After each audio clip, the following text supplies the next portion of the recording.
Okay, so I was looking at your sign up sheet thing. It looks like you're around 2.8, 2.9K. You're playing carry. You've uh, lost a lot of MMR recently, and you're struggling to identify exactly why. Um, is all of that correct so far? Yeah, no, that's Okay. accurate. And your goal for the session wasn't exactly clear to me. You said you've somewhat resigned yourself to using the lower MMR as an opportunity to improve laning, since that's usually been my weakness. Does that mean that today you primarily want me to focus on lane? I mean, that would be fine. Or, I mean, if you want to look at the game, and I mean, if there are other, I mean, part of not knowing, right, is that you know, uh, being a little clueless about what I'm missing. I mean, I've climbed as high as like a ancient four. Couldn't tell you why I was winning then exactly, other than I had a extremely narrow hero pool and knew the hero, and but it felt unearned. I just kept, and then I expectedly lost a fair bit of MRR down to the kind of mid high legend zone, and plateaued there, which seemed reasonable. But then since then, instead of like, you know, I don't know, it felt like I was improving in certain ways, but then at a certain point after, a year, I just kind of started losing MMR and really couldn't like understand what significantly had changed, that all of a sudden now I was just consistently losing. And so just my own ignorance, I guess. I'm And curious in what your reason you think is for struggling to understand why you're winning. um because I couldn't particularly identify what I was doing better or differently.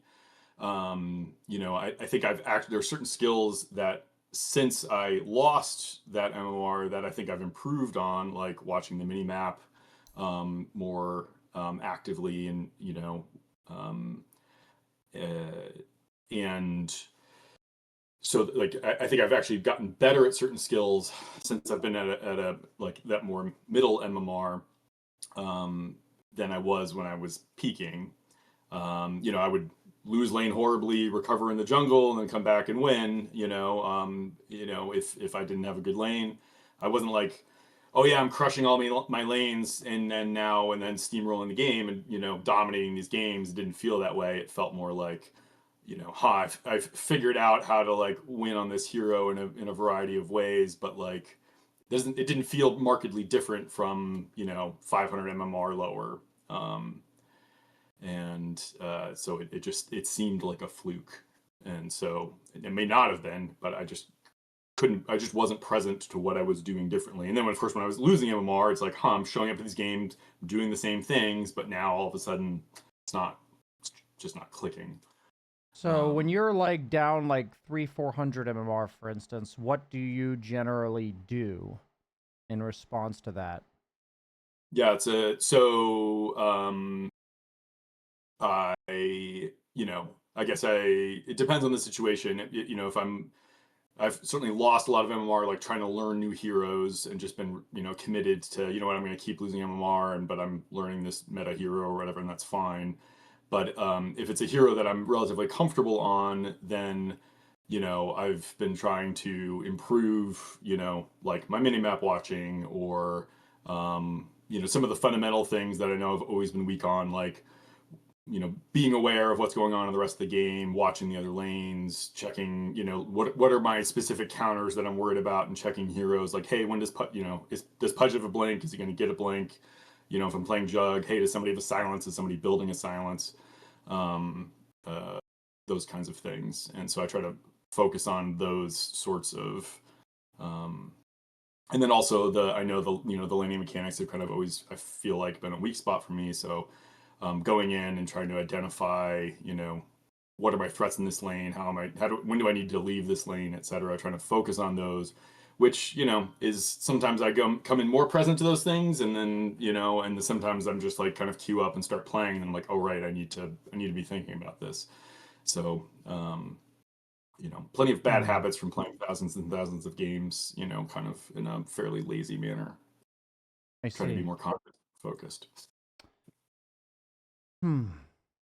Okay. So, just my first impressions listening to you talking is that I think it's really difficult to actionably improve if we don't understand why we're winning or why we're losing.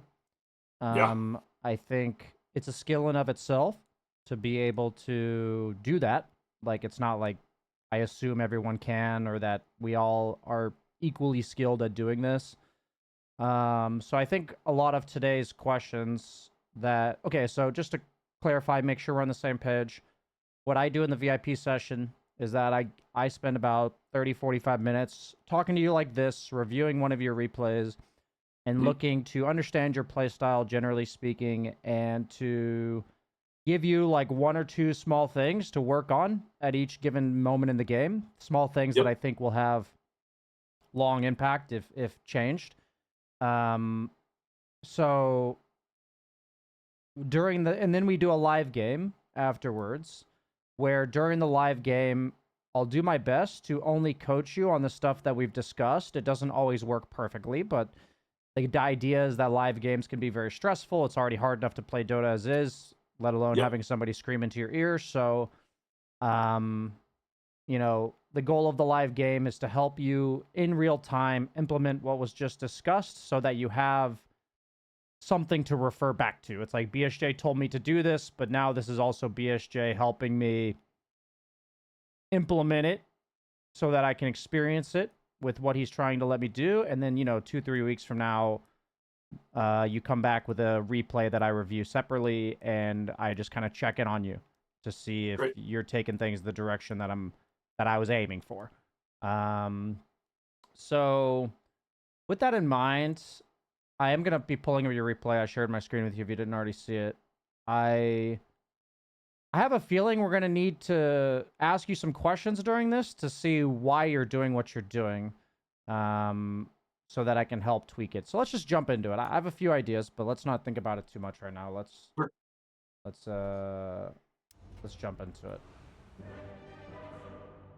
So you mentioned Jug. Do you have like a general pool of heroes you specialize in?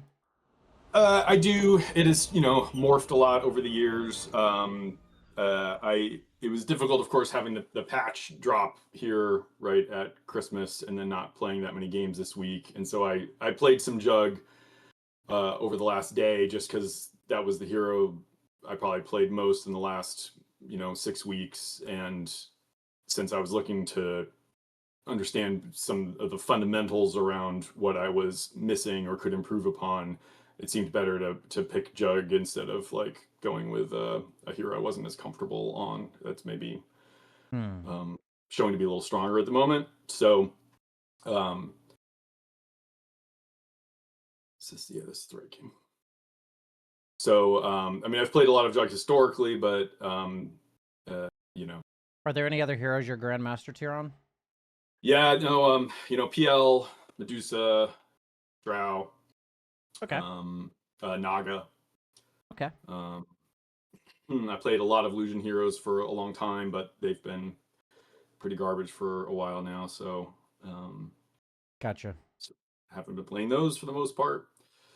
Um, and then Medusa is the one that you know, I climbed on the hardest, and I kind of just kept picking because I just kept winning. Like there was even before she was really strong there a few patches ago, I just like couldn't lose. I could, was winning literally 70% of my games over hundreds of games. And so I would try to learn a new hero and like pick something a little more meta, and then lose a few games, and then pick some more Medusa just to recover my MMR. And I mean, I could just pick her like in any role and win. Hmm.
So something I noticed.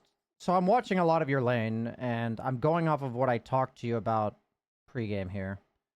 I'm watching a lot of your lane, and if you could do your best, can you describe to me what happened in this lane in the first 3 minutes, in your own words? So like an evaluation of my play or just the overall. Observing as best you can with as little judgment as possible, just simply Yes. factually stating what is happening in this lane. I mean, I would say that you know, we're trying my best to get, we're trying to get last hits here. We're playing for farm for the most part during the first 3 minutes. The lane's getting pushed into tide a lot of the time. I'm trying to aggro creeps back to be safer, and then pull the lane as appropriate. What about Taking a lot of. Hoodwink versus your Grimstroke? What's happening with that? I didn't catch the first part of what you said. I'm sorry. What about Hoodwink versus Grimstroke? What are these heroes literally doing in lane? Yeah, I mean, Grimstroke is kind of, for the most part, playing it passively, pulling a little bit, and Hoodwink is, harassing me and, yeah. Okay, so what you're telling me from what I've heard so far is like the way that I would factually observe what you just said is that you're defensive aggroing a lot and farming. You're getting hit a lot by Hoodwink. The lane is Yes. getting pushed out into their tower. Grimstroke is occasionally nuking the wave, but otherwise he's predominantly trying to pull, but the pull has not been there, so his first pull was just now. Yeah. You are basically playing in the lane predominantly by yourself against two heroes, and Hoodwink's hitting you a lot. So you're Yes. playing passive and defensively aggroing. Would that sum it up? I mean, yeah. Okay. So I want you to now tell me how you feel about that and your skill build at level 3. What does your skill build at level 3 tell me is happening in this lane? Um, because I went 201. Yeah, I want to know, like, I want to hear your interpretation of what these skills mean. Sure. So, and I have thought about this a lot more. You've said a lot in the last month about this, because I definitely used to be spin is always the proper first.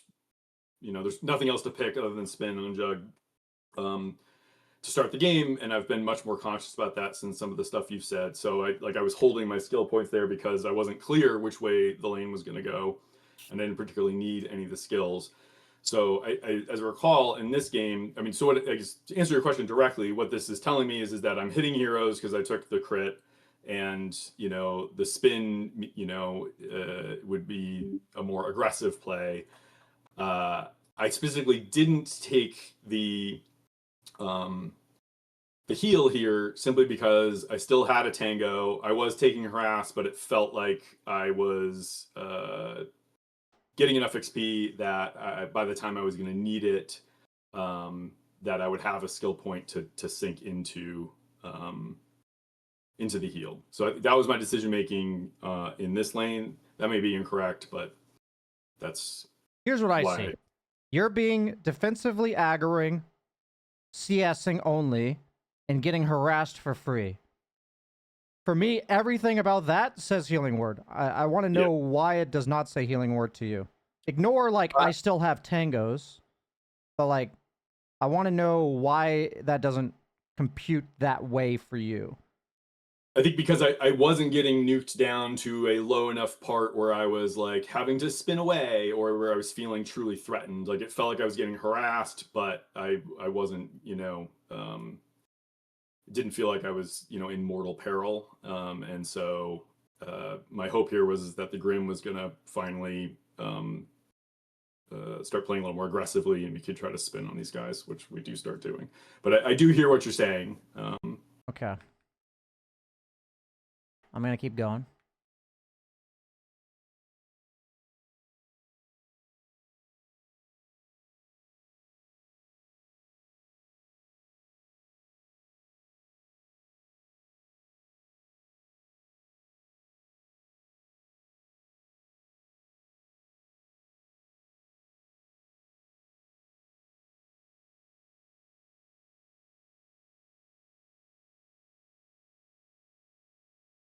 So just a general rule of thumb is that I think the way that pretty much all high MMR players approach mana is if I'm sitting at full mana, I'm Mhm. wasting however much mana regen I have per Yep. second.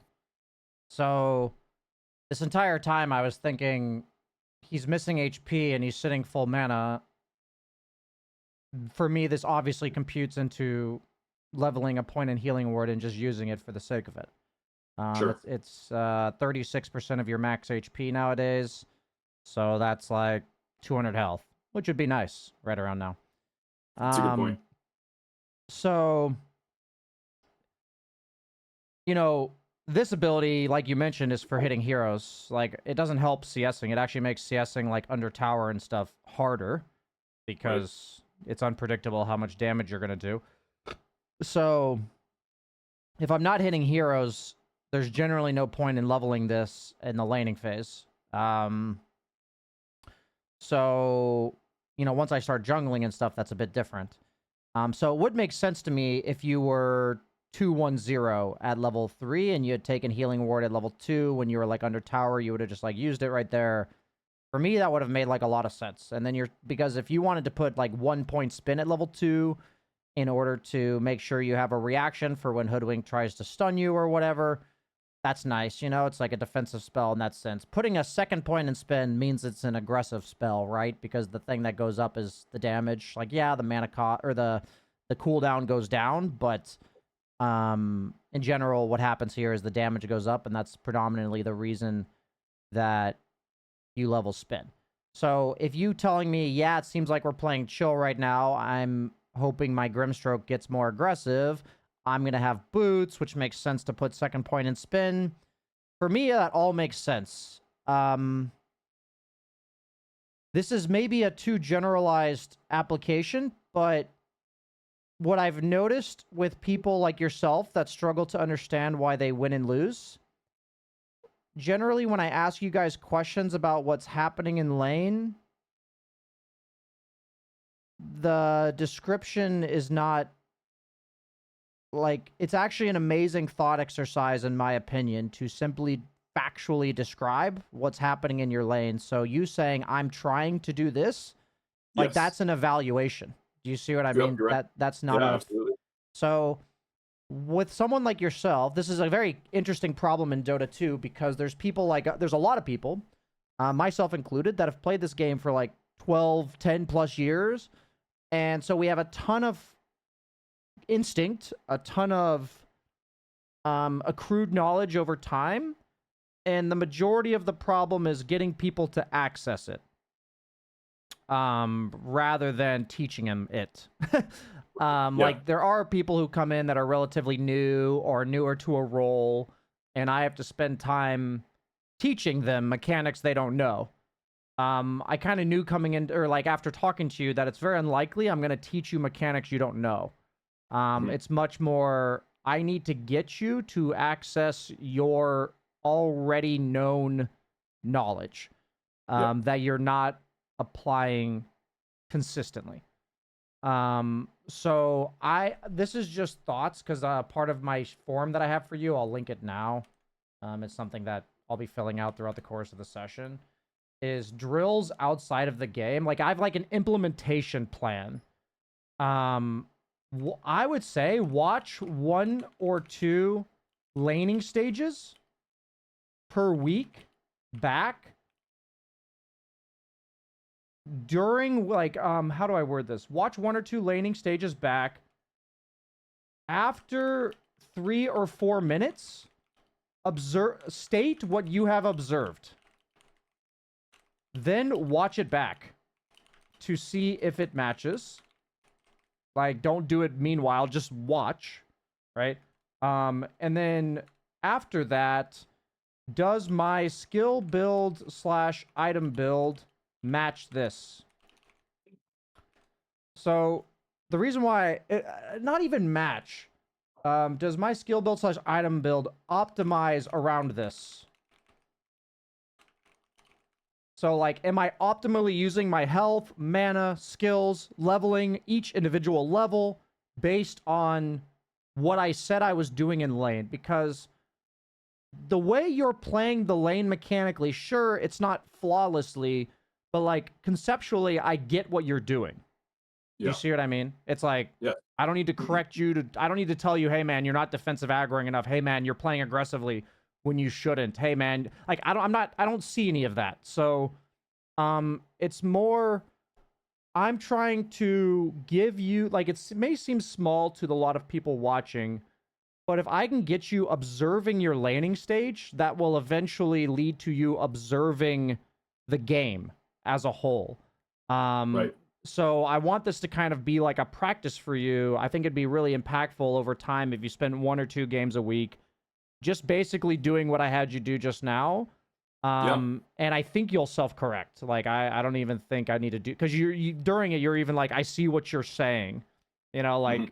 you already knew what I was kind of going for, but deep down, you also knew you weren't doing it. Do you know what I mean?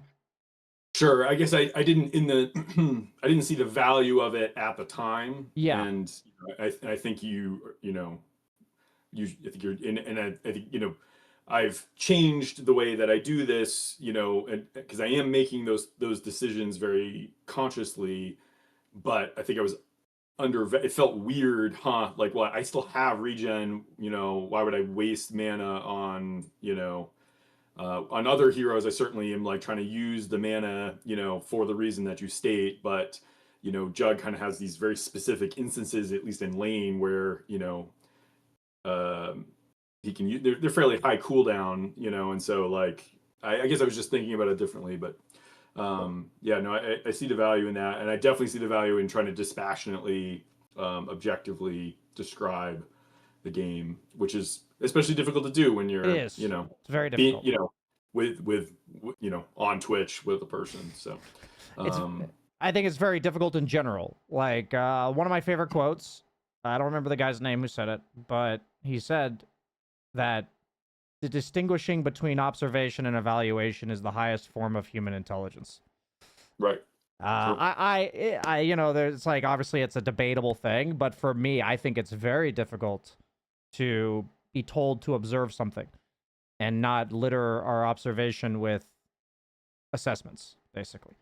But so everything I heard you say, we are going to move past your laning phase. I think the most valuable thing for your laning phase today, when we go into your actual game, real quick, the problem in lies what you said, which is I missed a specific instance / thing that applies only to Jug. You said that yourself, right? Like this. well, I mean, sure, I mean, I'm sure that No. applies to numerous heroes, but yes, What I'm exactly saying though is that the same skill that requires you to be able to identify why you win and lose is the same skill that allows you to specifically utilize mechanics based on the hero you're playing. Do you kind of, I don't know if I worded that poorly, but do you see what I'm going for, or should I try again? um, I don't think it matters. The I.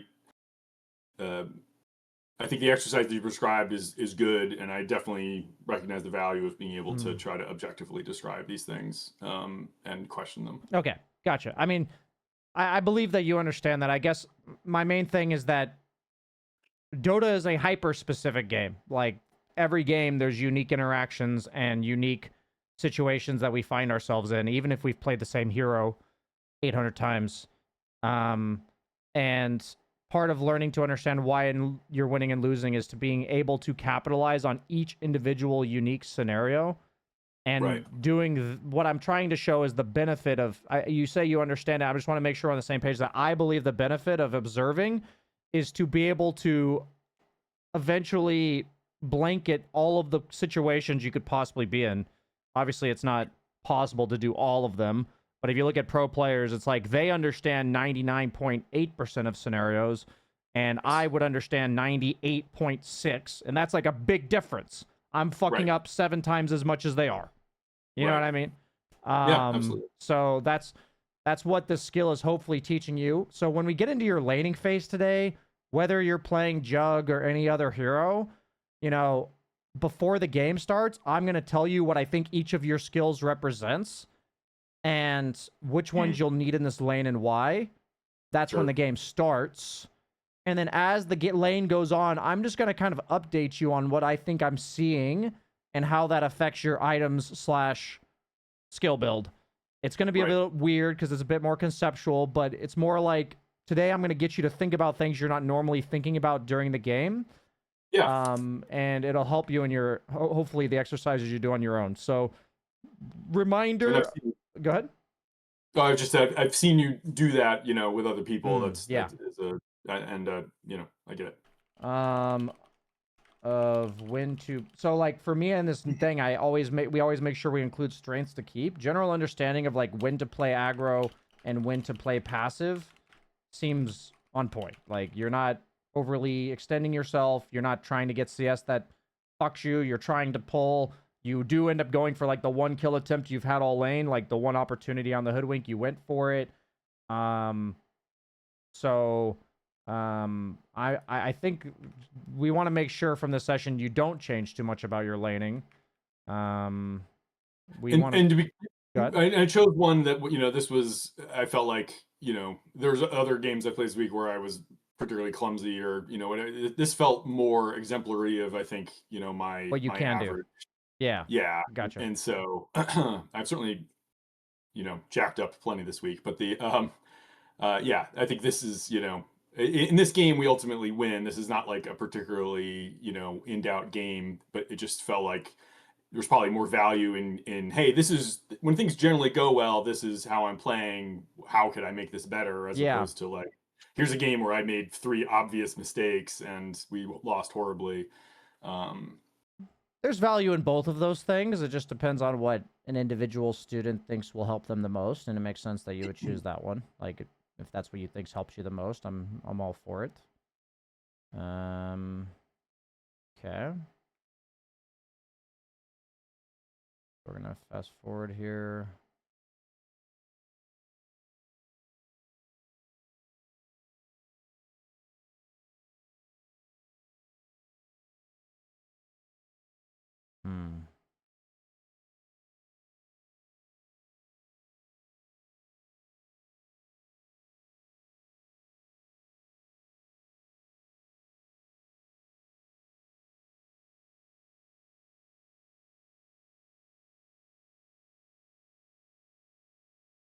You know, the one thing that's interesting is when you play heroes like Jug, I don't know if you tend to overstay in lane or if you're only staying in lane because you're playing Jug. So I would ask, do you tend to overstay your lane, do you think? Or I is think this... it depends on the situation. I think I probably do more often than not, but I definitely, you know, if there's certain matchups where I'm definitely like, you know, I'm leaving by level, when he hits level 6, I'm out of here, you know, or you know, depending on how cooperative my support is being. Um, and I, you know, I think in this case I thought like, well, this Viper's gonna try to gank me and then leave, you know. Yeah, no, I understand. We were, you know, crushing the lane otherwise. Yeah, So this lane's going well. You're gonna... Grimstroke's gonna push. You're pushing.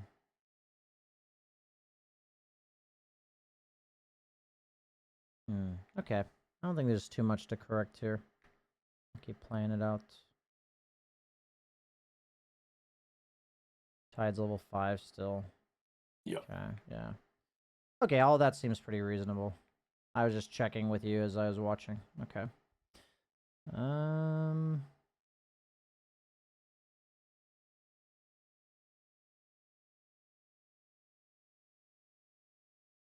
Okay.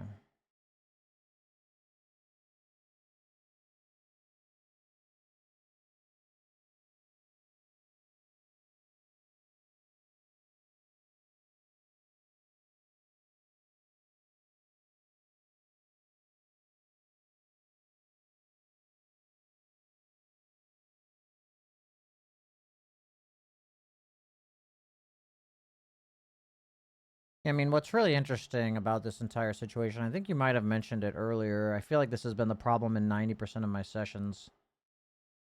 What's going through your head right now? Actually, I'm going to ask you this question.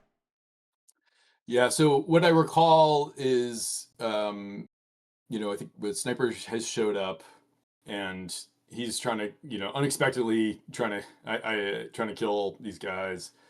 I think I have Omni, so I can, I'm looking to join, but mostly I'm looking to hit creeps, and if um, if it's super safe to hit the tower, I'll hit the tower a lot of the time. But and but I'm happy to support this since I have Omni.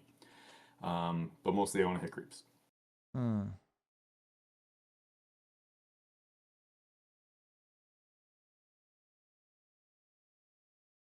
I think my awareness a lot of times when I get into this kind of pattern, I definitely lose, focus on the what's happening in the other lanes. There's certainly Yeah, I guess for me, what's interesting about this, I tend to struggle when my hero is really easily gankable. At what I'm about to say, I usually struggle at that. I think this, I mean, I think you were talking about it a bit earlier. I can't remember exactly, but I guess what I'm thinking in my head is, I guess my question would be, if 1 is completely standard and 10 is kind of a weird scenario, where would you put this situation? This is kind of like how awkward this situation feels in terms of like what you want to be doing and what is happening. Do you know what I mean? There's kind of like a standard flow to Dota, things you expect, things you want to be doing. And I'm kind of asking, scale I of 1 mean, to 10. yeah. So 10 being super weird, Yeah, 10 being like, or I've fucking never seen this before. And 1 is oh, like, okay. yeah, this is like par for the course, 800th jug game. I knew exactly what's going to happen here. Where would you put I mean, this I think my situation? sniper showing up in such an aggressive position is fairly unusual. I would have expected it to like come in behind me, or like from our tower, so as opposed to their triangle. So I definitely was not expecting that. And my default mental pattern here is that I'm trying to cycle. The tower, the creeps are pushed to the tower. I'm trying to cycle back through the jungle, and so a little unusual Where in would you put that. it? Oh, This is I don't know, subjective. like a There's no right answer. 1 to 10. 6 or something, 7. It was. I mean, it caught me off guard. Okay. But it wasn't. It's not like I have no idea what's happening here. It's like, oh, my mid showed up and is being aggressive. Okay, you know. Okay. Perfect. So in this, I'm just putting in the notes, i.e., you gave me 6 or 7 for 12 minutes into your game. So I want to make sure we're on the same page. Everything, I've already said this, but, I've found repeating myself can be very helpful. Everything I'm saying to you in this session, based on what I've seen and based on what you've told me, I have pretty good confidence in what you're currently doing in the game so far.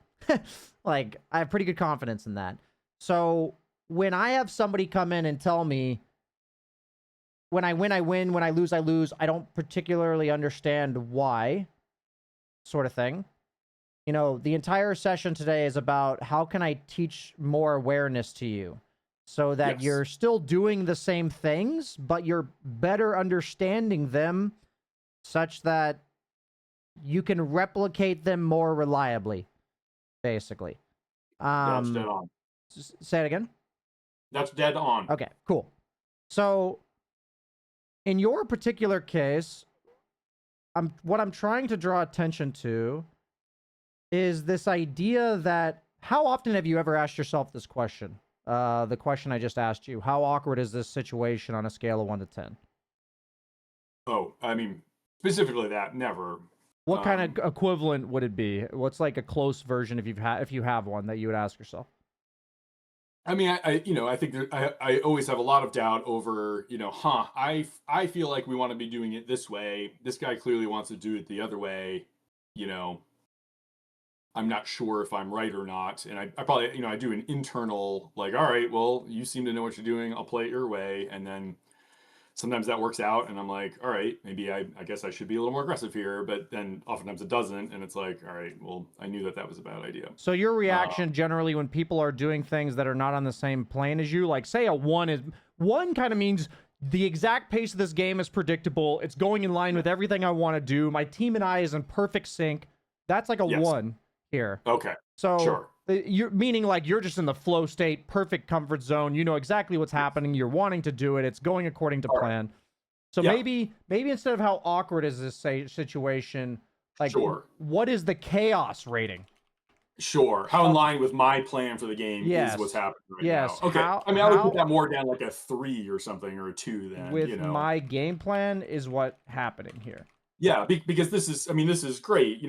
My mid's being aggressive. He's hitting the tower. My supports are here ready to go. Like, that's awesome. I've got creeps to hit. I've got Omni. I can join or not. I can light commit or hard commit depending on how things are turning. For sure. And then I have farm to retreat to, and in a safe place, and that's great. Okay. So my question, real quick. So I hear what you're saying. I think you might be taking it a different direction than I intend. So let's. Okay. It's not that anything you said is wrong. Okay. That's nothing like that. So what I heard from you when I asked you what do you do in these scenarios is you kind of gave me your narrative or your thought process of if my team's doing something different than I expect, I tend to follow them thinking they know something, or that's what I heard. And it depends on the situation, how radically different it is. But I tend to go with what they're doing, and I know it might not work out, and then it doesn't work out. You said something like that. Is that true, or did I misquote you? Well, I think what I intended to communicate was that, like, I do an internal kind of 1 to 10, I guess, in a not in an explicit manner. It's gut. Okay. And depending on how, like, hey, my mid's crushing it, like, I guess I'll maybe this person maybe knows something about this game that I don't, or this situation. I don't imagine that my threat assessment or because of all the dynamic factors, that, like, hey, maybe I'm underestimating how aggressive I can actually be here. Like, I'll defer to this person, and see this time. Okay. Sometimes it's obvious. It's like, no, I don't want to be anywhere near this. Like, I don't have my ult. I'm out of here. I got you. But yeah, so we can go. So I do that internal calibration, and I go either way with it. Okay. I got you. Yeah. Just for the sake of making sure we get stuff for all of your game, I'm gonna push forward here. My takeaway for you that I'm seeing is missing, and I need to rewire it for you, is if this number's not a 1, the higher it goes, the more information I need to gather. Okay. Because basically, how do we handle anything in real life that's a problem that we don't understand? We gain information. That's defer to an influencer. Right. So in this case, what I'm thinking the entire time is this is kind of strange. I have 4 people in my safe lane at minute 11. That's not like out of the blue, but like it's not like I've never seen that before. But then, why do I have 4 people in my lane at 11 minutes? This is what I'm doing.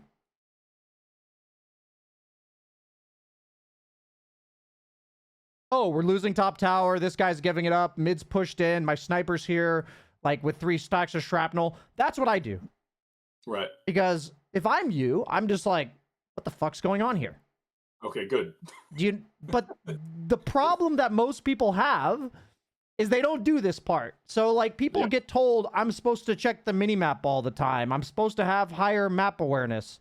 Rather than tell you that, what I'm trying to tell you is if your chaos rating is higher than a 1, the higher it goes, the more information you need to get. Because something that you didn't predict or something that you don't control, like you're just farming, it's not within your hero's power to influence any of this, right? What's happening? What the fuck's going on here? Right? And I think that typically that is like my hard check, like, all of a sudden I'll get ganked or something, or, Pudge will show up with a blink, and I'm like, okay, I probably needed to know that. And then I'm checking other heroes, and, What does that tell you about that when Pudge blink ganks you? Oh yeah, it tells me that I have not been paying attention. Exactly. So that's something that tells you to rewind 5 minutes. I should check the enemy mid laner at 6 minutes every game. Yeah. Like, that's an example of a takeaway. But like, if you're not doing that, where you're saying, so for me currently, I'm teaching you how to understand what information to gather.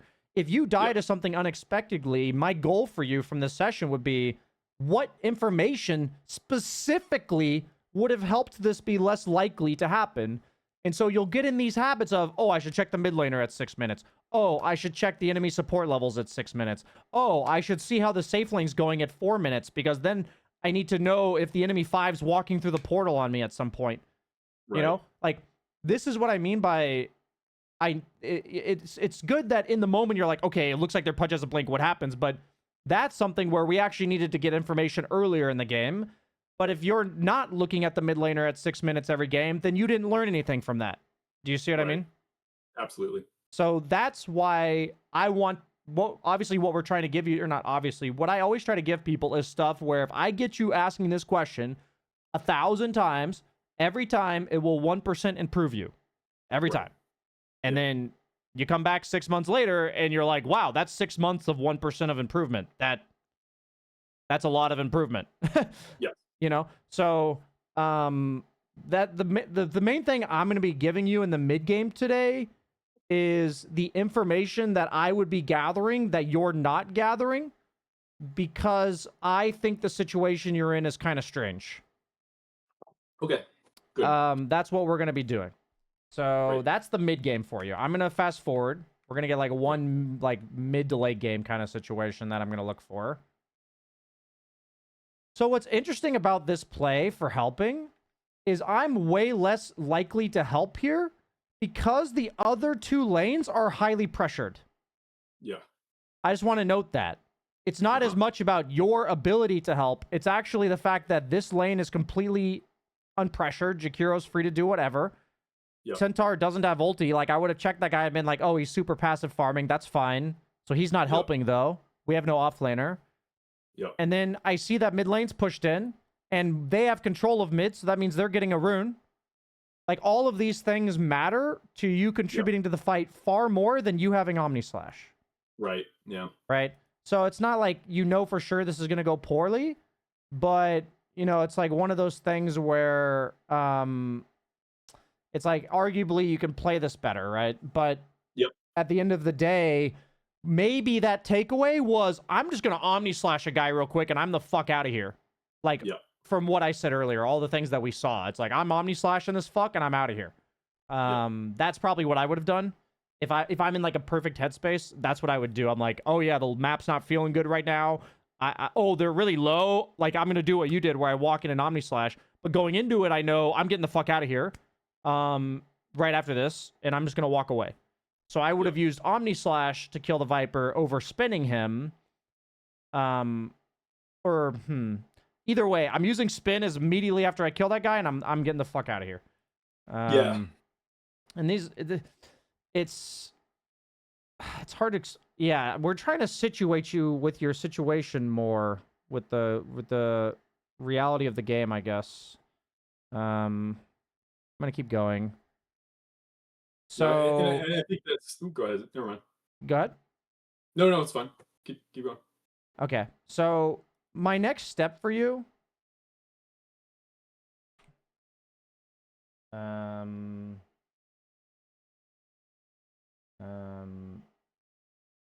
This is meant to be early game. That actually applies to mid game.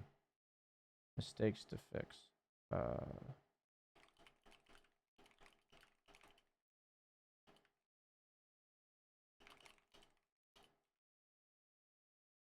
Okay. So my question for you is, when is the last moment you have to issue a command on this neutral camp?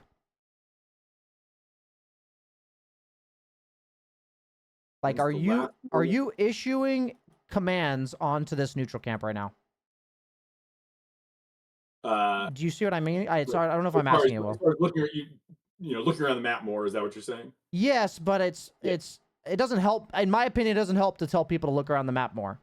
Sure. No. I I'm probably not as good with it as I can, but I definitely, issue a fair number of just, map commands, mini map commands from, Microing Naga and what have you. I mean, I think I did just check around the map a bit Or at least or maybe I'm about to. I can't remember. I certainly did when I was dead. Yeah, my And I guess thought maybe, is, I ask myself this question. I'm telling you the question I'm learning to ask myself. Okay, that's why I'm okay, trying to word it this way. Is if yep, I healing ward right now and I click this black dragon, yep, do I have to do anything else here?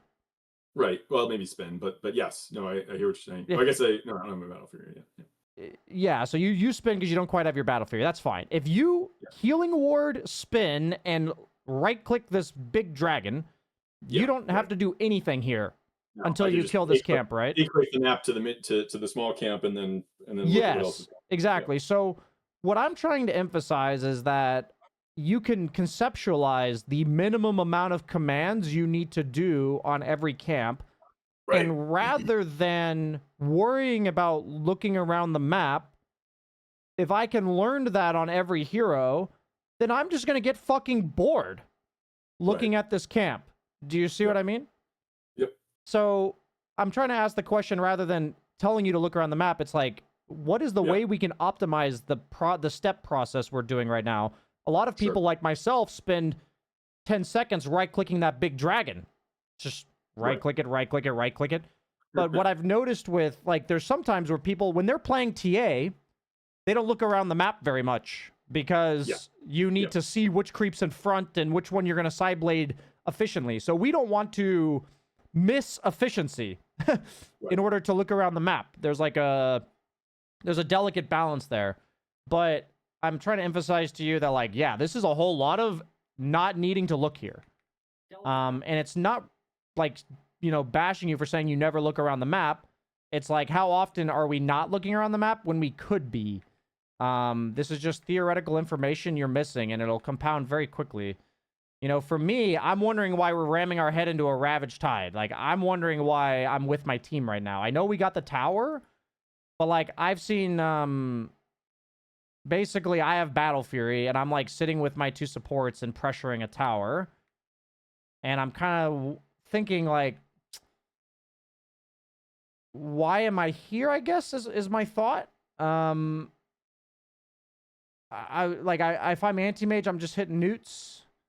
And I'm still, like, walking into these guys. Like, I am wondering what you're doing here. Do you know? Yeah, no, I thought you might bring this up. I think at the time, if there were creeps, there were waves. I had Omni, and so I figured that the top lane obviously had lost, and so it felt like that. Here's a way I could be, team helpful, maybe get my Omni and bail, and then and because there were creeps to hit, it felt like, okay, I am getting farm here, so this is not like like an absolute waste of my time. Just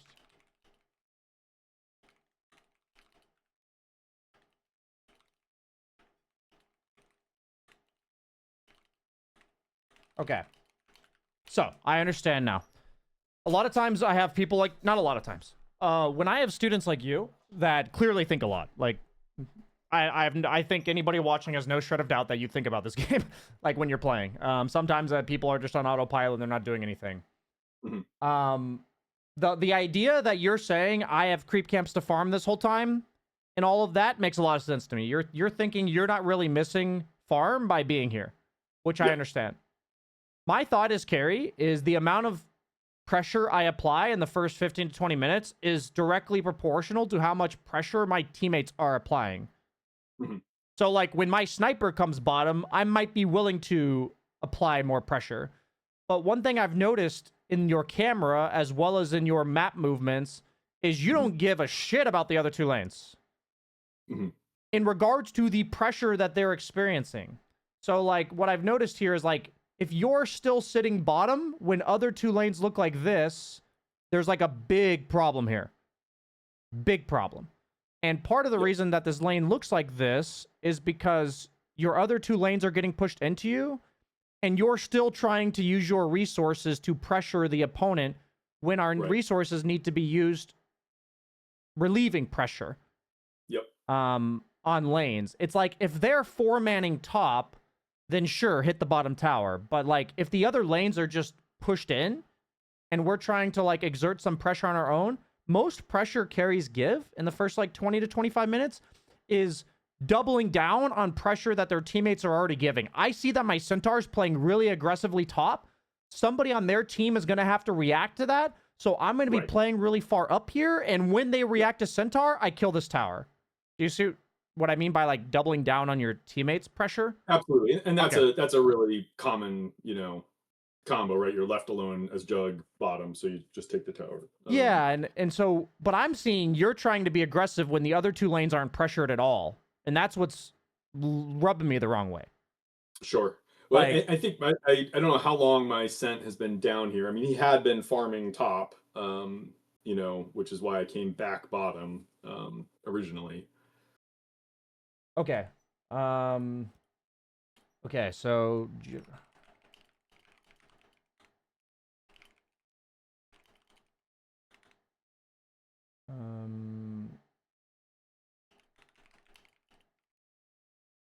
obviously it feels really different if like your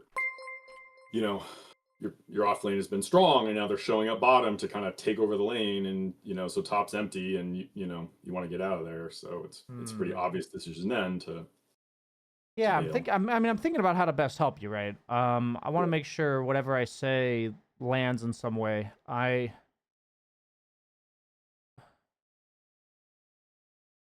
hear what you're saying though, as far as like, there are currently two lanes pushed in, and therefore all the action is happening where I am and where I'm staying. And the value that I'm adding here is probably not as strong as I thought it was. Yeah, I mean, I see what you're saying as well. That's not exactly what I'm going for, but I see what you're saying. The way the analogy I would use is I'm like a war general, and it's my job to defend 3 walls. And I'm, for some reason, in a society where the other 2 walls don't tell me how they're doing. So I'm putting 4 people on the right wall when the other 2 walls are getting bombarded. Sure. And I just don't know that. So, and I'm thinking, I'm like, I either need to be... I feel like in this analogy, you jungling / playing off map, like if you're jungling, what happens is you walk your way towards other lanes. Right. So in this analogy, jungling is like getting resources for the other 2 walls. Okay. Like, I'm shipping them something. I'm like transporting them soldiers or goods through the jungle. Like, that's what the jungle is it's like an efficiency path for carries to walk places. Okay. So like, if I see that other walls are getting bombarded, I'm not bombarding the wall I'm in. I'm walking towards the other walls. This is assuming the opponent is not 5-manning. Like, if they're 5-manning, it applies a bit differently. But when this is just general map play, when lanes are getting pushed into us or not. So we are going to jump into your game because this situation applies for the rest of the game. Literally applies for the rest of the game. All right. What I'm going to talk about to you, I'm just thinking about how to make sure... what we're going to do here is... I'm going to communicate, if I can, during the game, farm towards mid, look to go top. And when I say that, I mean that those lanes are getting pressured, so I want you there in like 15 to 30 seconds, not go there right now. There will be times where I say go there right now, but like farm in that direction. Yeah, farm in that direction, and it's because I see that those lanes are pressured, and we need to preemptively be ready to deal with it. And that's also going to prevent you from putting yourself in harm's way, because like this fight that you had on killing this tower, I think if they had executed better, you would have just died. Right. And this is the kind of stuff... Yeah, if Hoodwink hit you instead of that guy, you were dead for sure. So... Yeah, and then in this case, I'm probably TPing top like right now, or maybe going 1 jungle camp and then TPing top. Like, I'm thinking, how do I get out of bottom? Yep. But then you stick around here is really the issue I have, is like, I'm thinking, how do I get out of here? And you're thinking, my perspective is my Centaur's TP'd here. What else the fuck is he going to do than farm this creep wave? I need to leave. Absolutely. Yeah, no, I left. I was yeah. So when do you leave? Just out of curiosity, you just I think don't leave. soon. I can't recall. Or I Oh, you do guess leave. yeah. Okay, there you There we go. go. Okay. Yeah, and I knew it was late. Felt kind of late. I think I had my Omni, and so I was just looking for an opportunity to capitalize. And there kept being creeps, so I kept sticking around. Okay. When this happens, when when a core TPs to your lane like this, I think the majority of the time, like right now, is this moment right here. However long it takes you to leave this lane is what I would consider a high MMR indicator. Right. So I would maybe farm one camp and leave, Yep. and that's because of the 12-second cooldown of my healing ward. Sure. Otherwise, if I was higher HP, I would have TP top right now. Yep. So I'm just thinking that 12 seconds is like super high MMR leaving this lane, and you stay for 40 seconds. So it's Sure. not atrocious, but anywhere between 40 and 12 seconds. And honestly, this TP is even worse because the reason I gave you for leaving bottom is because Centaur has nothing else to do. And you Right. And literally TP'd in front of Centaur sure. in order to take his farm. So Yeah.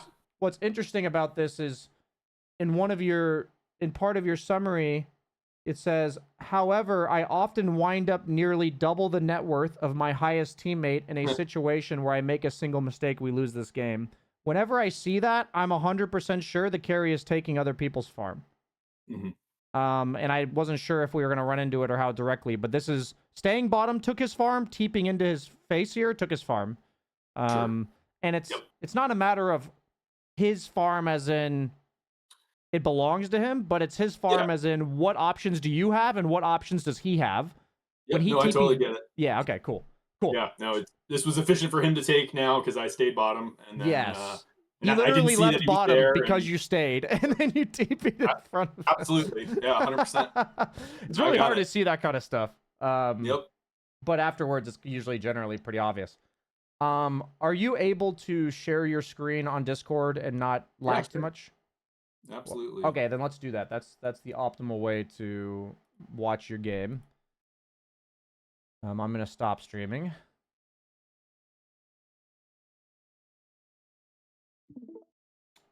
Let's do this here.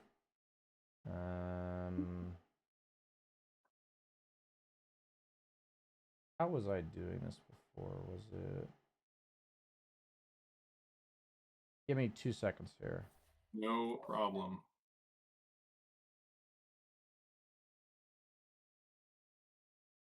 Oh, wait, is it this? Yeah.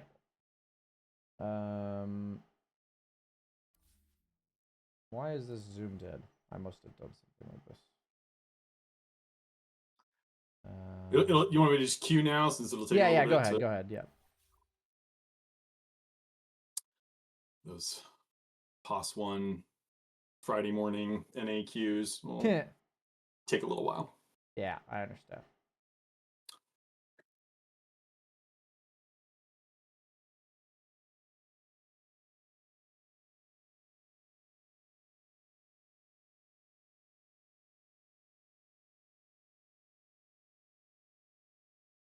Okay.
Yeah, so the goal here is just for a little bit of a recap. Um, Overall, the goal is to help gain awareness of what we're literally seeing happen in the games itself, to understand that it seems like you're kind of living in your bubble bottom, and it's more like, Yep. is my bubble okay? Then I'll stay here, Right. which makes sense. Mhm. But now we need to understand, okay, the first part I always try to tell people is have keen awareness of what's happening in your lane, such that you can then decide how likely it is that you're going to go to other lanes. So it seems like you're doing a lot of that, but then you're not actively considering enough if and when to go to other lanes and why. Mhm. So if we can get that part a little more tuned, I think it will help you be more dynamic on the map, basically. Sure. And and it's, I am better with it. These are inconsistent skills, I would say. There's sometimes when I think when I'm dying a lot, I obviously am given a lot more space to think about where I want to be and have a lot more, but when things are going well, it's kind of like, well, things are great, why, why would, why would this change? Hmm. I see.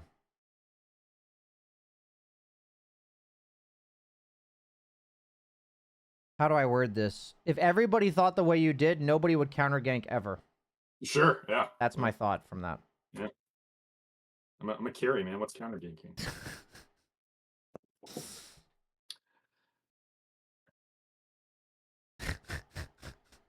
True. Very true. Yeah, every time I have a thought, because 99% of what people say when they think about stuff, it's always reasonable. Like it makes sense, why Yeah. they think that way. But one of my favorite exercises is, okay, something bothers me about the what you just said, not because you're like a shitty person or something. It's just something feels Huh? off about what you just said. And so the Huh? first thing I do is I extrapolate it to, what if everybody thought that way? What would the game look like? Sure. Right. And so for me, I'm like, well, if everybody thought my lane's fine, just chill, I don't need to gather information, then the response Oh, would be nobody knows when the other lanes are struggling and nobody helps their struggling lanes. Like that's of course. I'm not saying that that's the. I'm objectively describing my mindset of in the course. moment. I'm not saying that that's the right mindset to have. No, I'm not trying to say Yeah. I'm not trying to say that. I'm not trying to Okay. Good. insinuate that you think that. Yeah.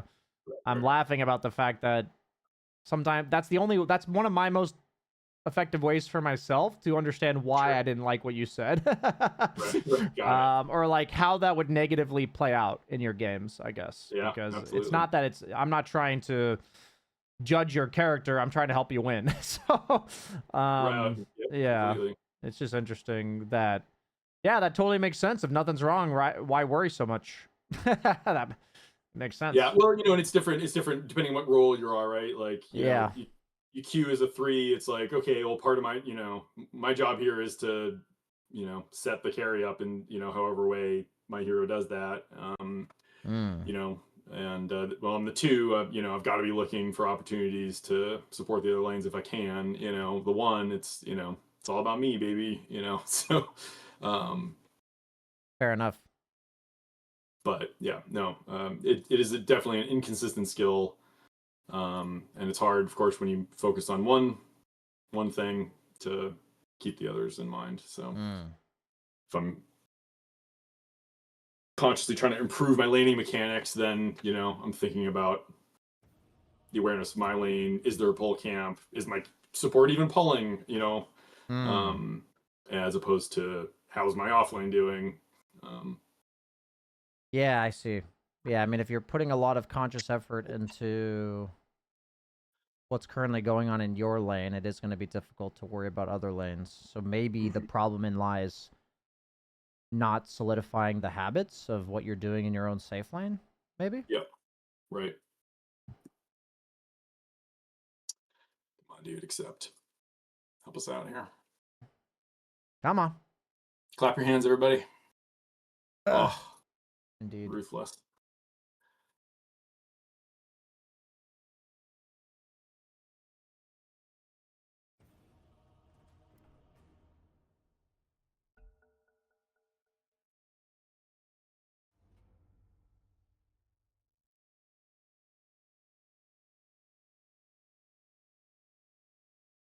All right.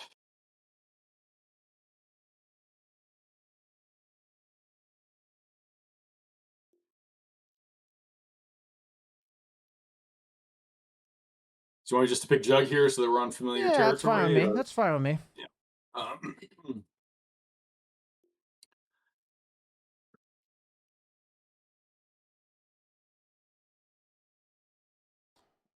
I think for what we're trying to work on, the only prerequisite is I want your carry to be very survivable.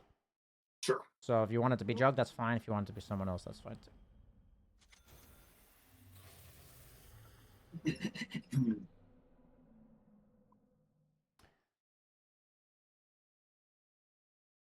It's generally harder to look around the map when your hero is less survivable, I've noticed.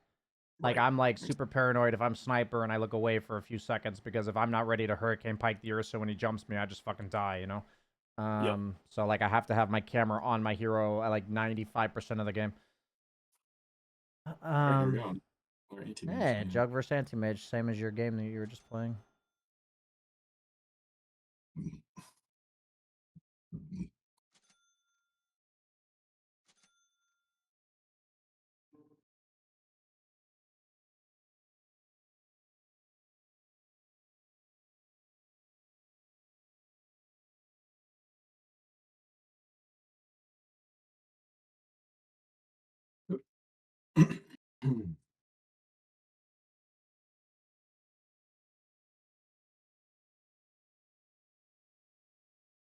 Guess we never got to like mid game item choices. Unfortunately, it's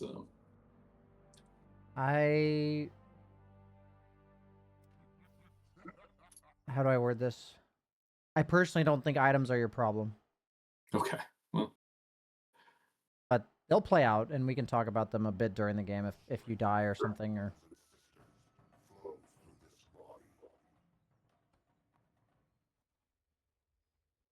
Prepare for battle.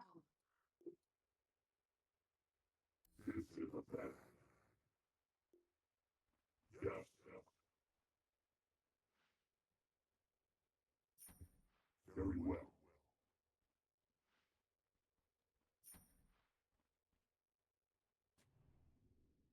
Real quick, can you check your Discord streaming settings? Is it at max? I will check it. Yeah, just check. It's a little low quality. Rude. It's okay if this is what it is. Streaming. You may have to restart and start it again. Now's the time to do it.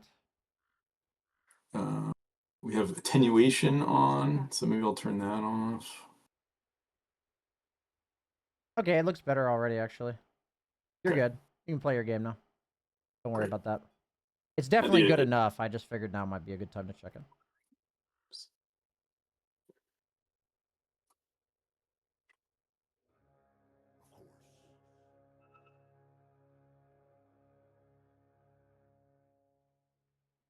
The battle begins.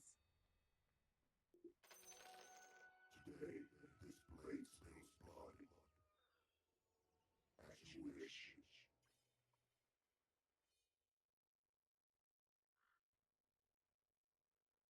Yeah.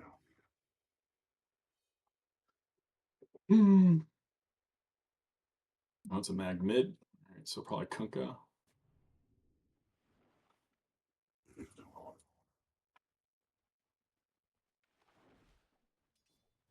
Okay.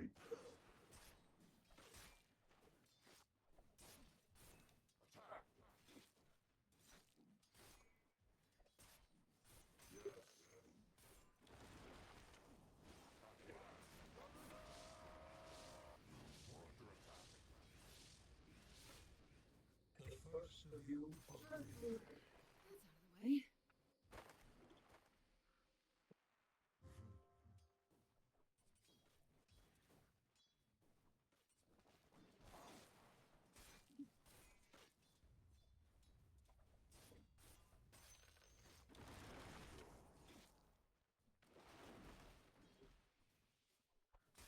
Already moving.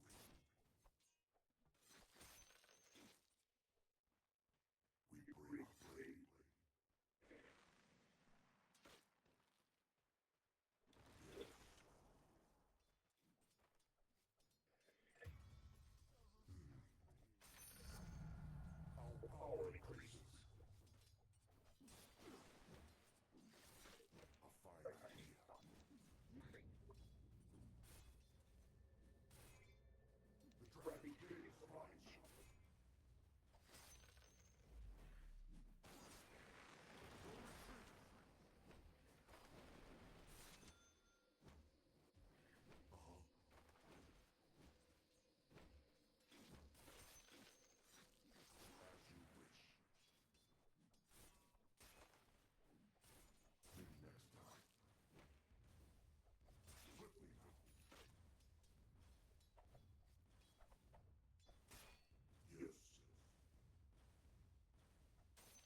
PY. With practice comes strength. Yeah. Overall, you're playing well. I'm just taking some notes. Thanks. So you say.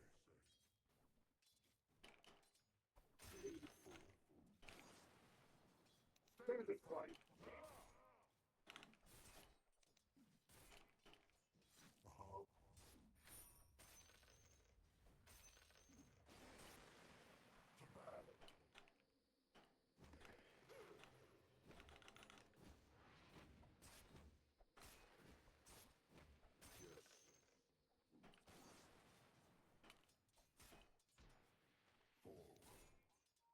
Oops.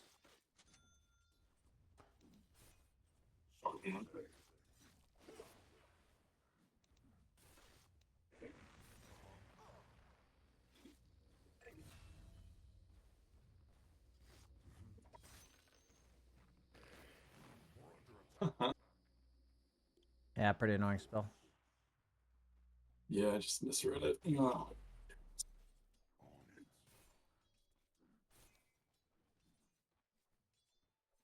Yeah.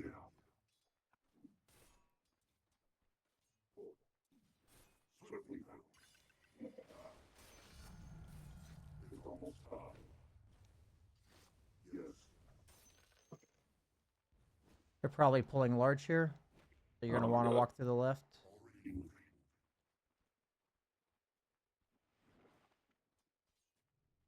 Very well.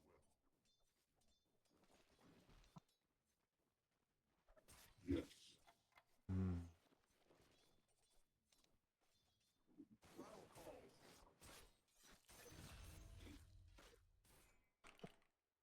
As you wish.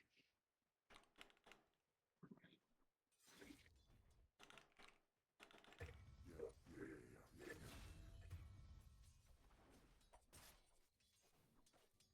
You can go and hit forward. You want to pull?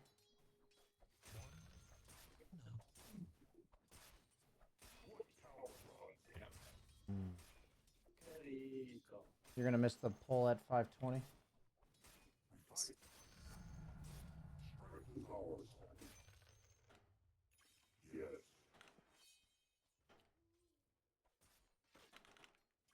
It is an honor.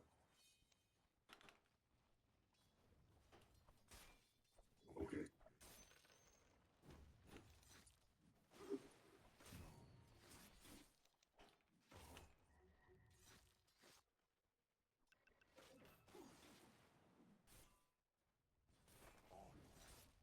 Go spin the small camp. The one next to you to your left. Yeah, I was. Mm. Oh, not the pole camp. You Yeah, mean the pull one? camp. Yeah, that's what I Oh, meant. pull. But it's you're just don't worry about it. Okay. There's gonna be a lot more notes at the end of this game than I anticipated. That's all good. Keep Okay. playing your game.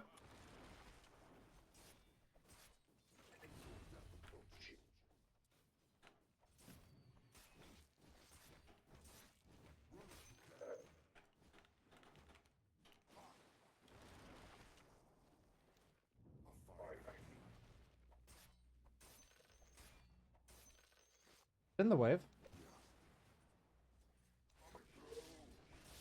And then go farm small to your left. That's actually 40. Be careful.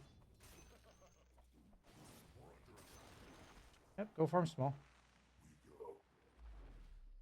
You can pull it into your wave as well.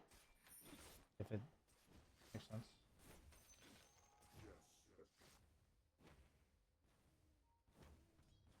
Yep. Yes. You want to finish the camp if possible. Get the neutral. Your bottom tower is under attack.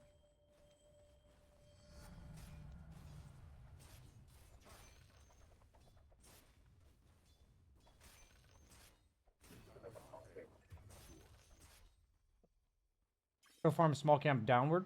The one down from you. As you wish. With spin.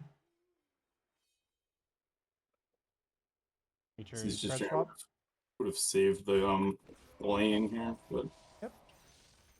Go back to lane after this. You can check the lane while you're over here.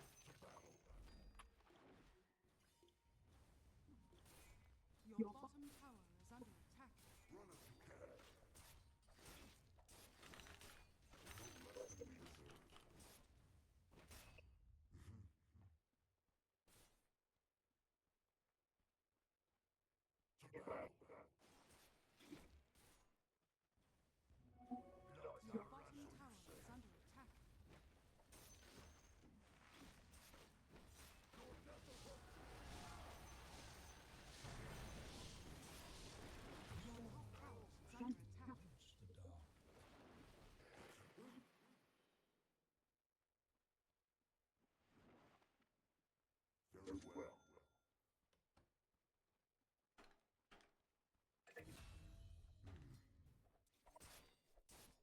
They're pulling large. We become more as one. Trial and trouble takes the lives of two. You want to go check the large? They pulled it.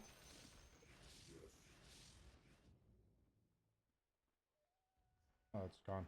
Okay. Of course. Your bottom tower is under attack. We break blade.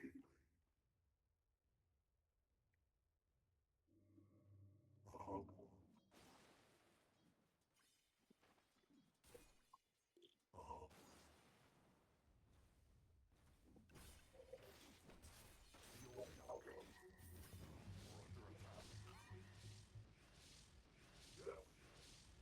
Your bottom tower is under attack. Whilst farming this, look at your own lane. Just Radiant's keep courier keep an eye out of where the creeps are. What are they doing in the other lanes? Go you back to your lane. Go back to your lane. tower is under attack. There's a bunch of heroes showing other places, so you're fine to do this.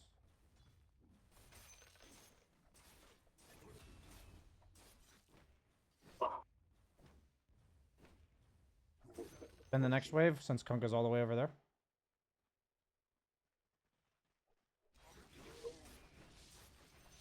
Walk right. Don't walk towards Kunkka. Like, walk down the lane towards your small camp. Yeah, just like that, exactly. To your small camp. Yep. Farming jungle camps. That's what we're trying to do. Trying to spend minimal time in lane. Yeah, sorry. Small camp behind your tower. I'll say small camp up or down. Please small camp down. Please small camp down. Yep. Spin it.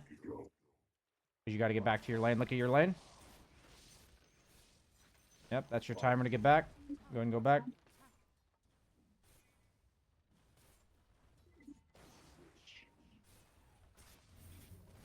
Healing ward. That's fine.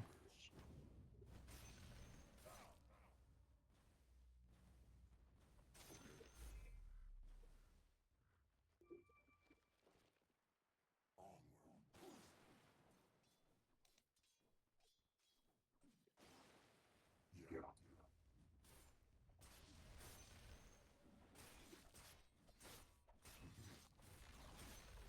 Your bottom tower is falling. You can back. Just spin.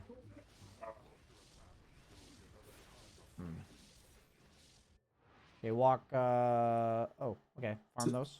Fine. Yeah. It's Just farm.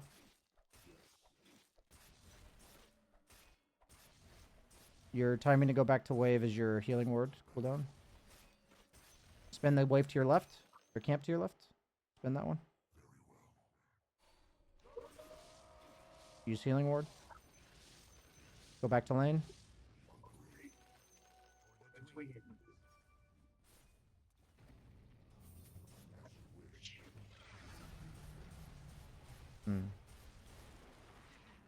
Okay. Jungle camp behind you to your left. Tread swap for it, please. Look at mid lane, look at top lane. Issue a attack command to your left. To your left. sorry. Attack what to my left? Sorry, go to that camp, yeah. You're gonna work your way towards mid. Right. Attack that camp. Look at mid lane while you're doing this camp. He's pushing it, so you're not gonna farm the hard camp. You're going straight there after this. If there was nobody there, you'd probably farm hard camp.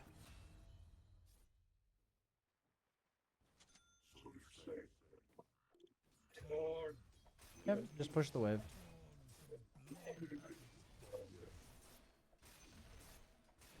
This guy, oh, it's an illusion.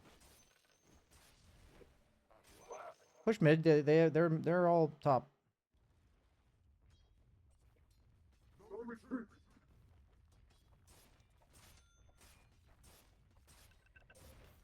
Dire's structures are You can just hit the wave down. Your top tower is under attack. If anybody shows, you can get out. Your top tower is under attack.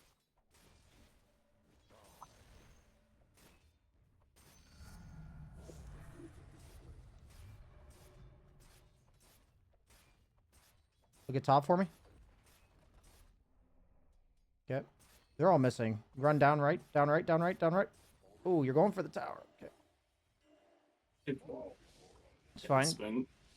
Go back towards bottom wave after you finish this. Your bottom tower is under attack. Actually, you can stay here.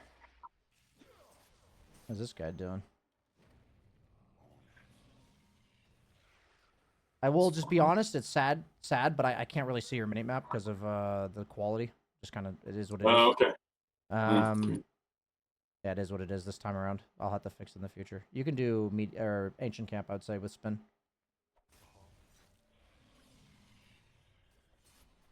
Look at bottom wave as you spin.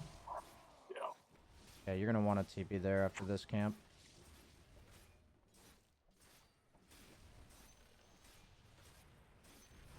Don't worry about that. Bottom wave. You'd go to that fight if bottom wave didn't look the way it did.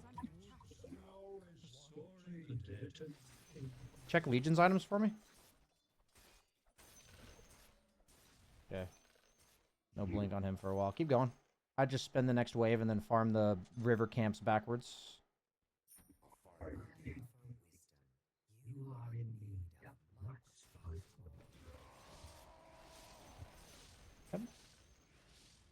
Courier's not being used. Your top tower is under attack. What happened there? Have it come to you. Structures are fortified. Do you have a hotkey for sending it to? Do For what? Sorry. you have a hotkey that tells the courier to give you items? Yes, but I bought the it would go back to if I used it, it's going to go back to camp for to fountain first. We'll talk about that after. So, I understand what you're saying. There's a better hockey setup you can have for that. Go left. okay. While you're A-clicking that camp, can you check top lane and mid lane for me? Right. Okay, that guy's going Yules, so we won't be Omni-slashing him anymore. I mean, probably wouldn't Omni-slash him anyway. Go back right. To river camps. Yep. You're going near bottom in case something happens mid. You have a TP being delivered, right? I thought I queued one, but they got Yeah, send those back then. it's Check out mid for me. definitely new. I don't think spinning camps is good after you have battle fury. No, yeah, after the battle fury. Yeah. Can you go through portal? Can you check top lane for me? Yeah, you're probably gonna try to kill somebody that TP's in top. Healing ward yourself when you go through. So be aggressive. Like, walk right. Where are you going? Aggressive on the tower. You gotta catch the wave when it's there. Yeah, just hit the tower then. Yeah, it's lacking sense of urgency here, but it's okay. I was microing my career and. Okay, sounds like your courier hockeys are ass, so we'll talk about that after. Well, no, I'm just moving around the map more than. Ah. It was gonna if it kept coming to me. Yeah, don't worry about it. Play your game. Behind you. Yep. That guy already used his W.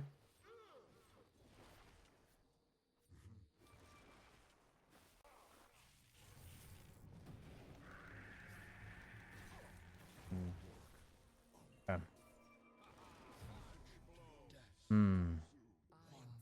Okay. Check your Bloodseeker's items. I don't know what he's doing in this game. This is where we need information. Okay, he's going Radiance. Yeah. You have like a second carry in this game. What's Kunkka got? Mag has a blink. Crimson Guard. Okay, so we're not 5-manning them really at all. Okay.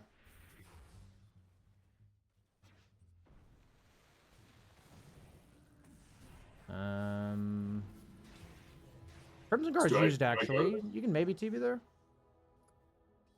Yeah, tell him to. Yeah. You're gonna Omni slash him.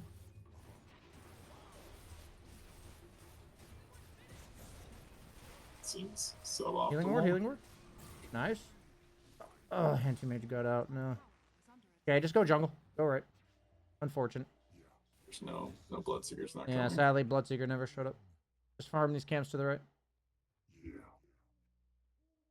You're gonna farm to the right from here, so you're gonna go like to the camp and the river and everything, away from mid lane.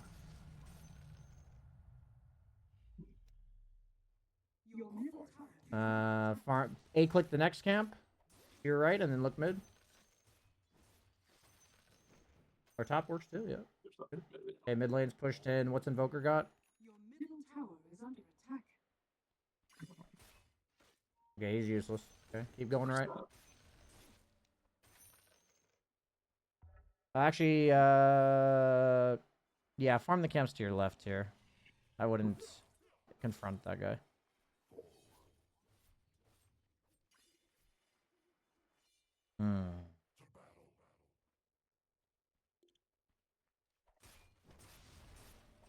Your bottom tower is under attack.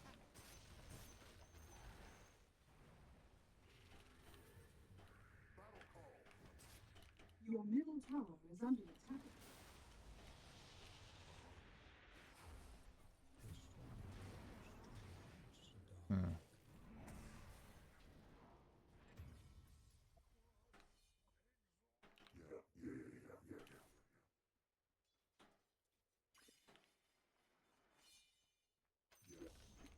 The enemy's top tower has fallen. Your bottom tower is under attack.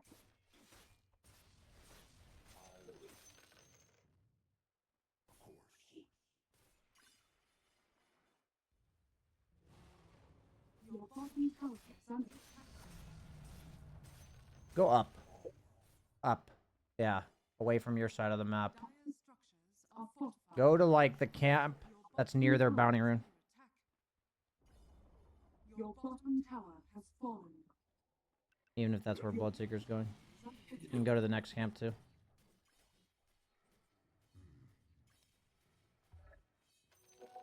Don't show yourself on top lane. Go to the camp to the right next. We don't want them to know we're here. Right. Only person that cancels you is Magnus. Keep going. Just farm the camps around you. Your middle tower has fallen. That one, yeah. Your bottom tower is Check under mid for me. X TP or something? What do you do? Watch behind you. They might be there. Yeah, you're gonna spin TP the top wave. Go to the top wave and spin on it immediately. And then TP bottom, like, start of your spin. Right. Because Mag might respond immediately. TP! TP! Oh, God.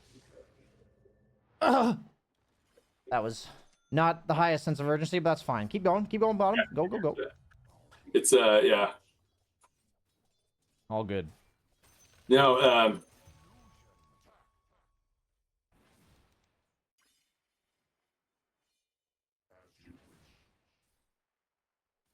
We see them all mid, so go to the camps and upward from you. So we might go the next wave. It looks like they're all 5-manning. You skipped a camp, but that's fine. oh well, I was gonna farm backwards. No, nope. You might be still going forward. Yep, you're going forward. Push this with like 3 hits and leave. Yep. Now go small camp.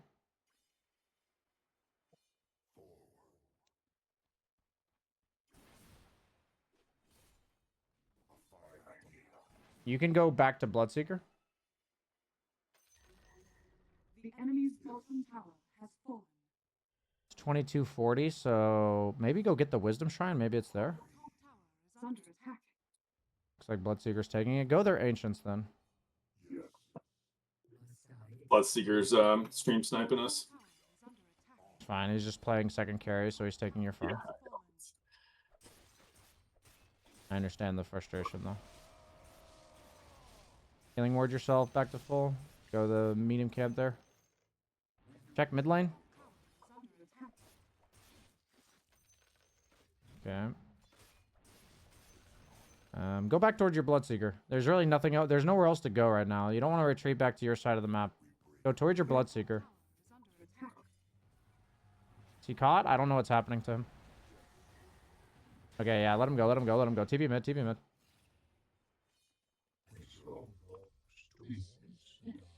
Buy yourself another TV.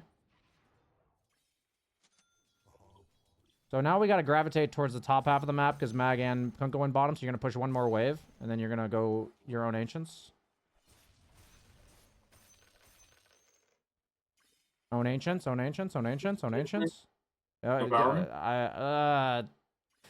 I'm kiting them on the map is what I'm thinking about. So I know Kunkka and Mag are going to walk towards you. So we want to get out of here as soon as possible. I understand what you're thinking.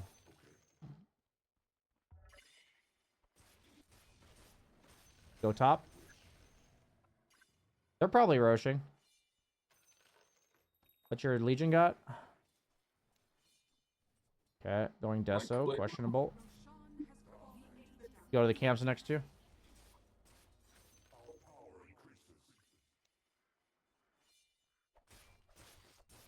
You're gonna have to fight away from Kunkka. Kunkka's like unfightable for you. Go Ancients up.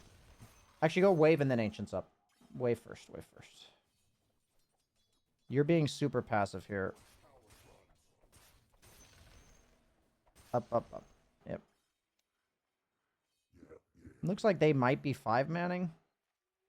Check what's happening mid after you A-click to the next camp. Okay. You're not coming back to that, by the way. Keep going. You're going to go back towards the tower, kill that camp. Go towards tier 2 top after this. Keep going. Tier 2 top. Tier 2 top. Tier 2 top. Tier 2 top. Yep. If they don't show, then you're backing. If they show, you keep going.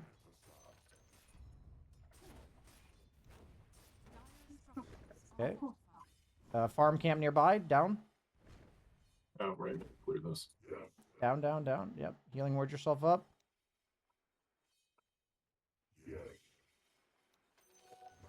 Yep, keep going. You got to go back to the wave after this camp. Healing ward yourself to full and tank the tower. Your middle tower has fallen. Your middle barracks are under attack. Look back at base. Middle barracks.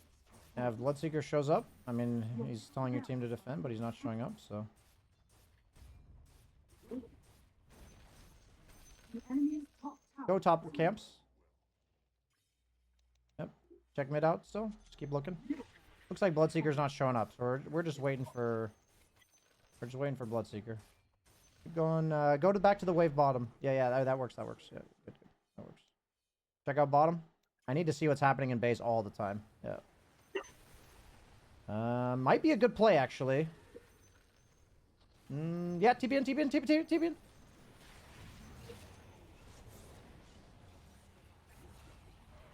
Healing war? Oh, you don't have it. That's all good. Nice.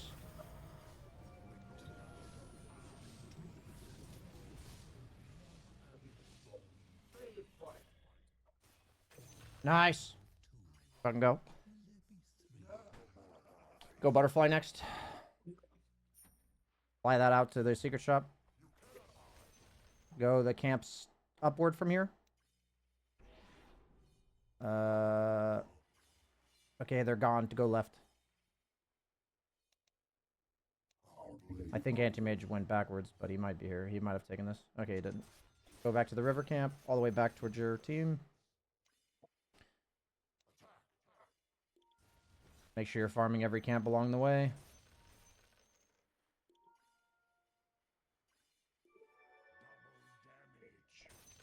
Okay, we don't know where they're going to respawn. They're probably going to TP mid, I would imagine, so you're going to want to walk back towards bottom lane. Does Anti-Mage have a basher? No. No, he's working on Scotty. Okay. Just chill right there. Right there for this camp. And then you're going to start farming right. We're kind of keeping an eye on where the enemy team's going here. Go right, go right, go right, go right, go right. Yep. Time to die.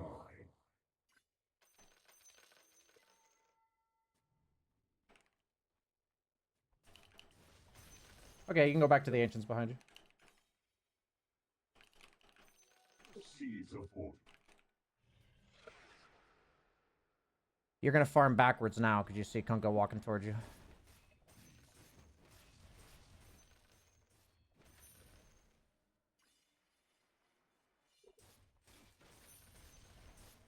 Keep walking left. Check out mid lane. Left, left, left, left, left, left, left, left, left.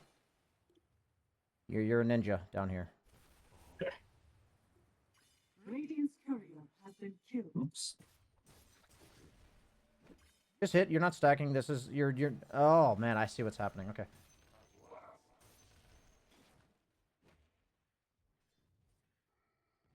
Okay.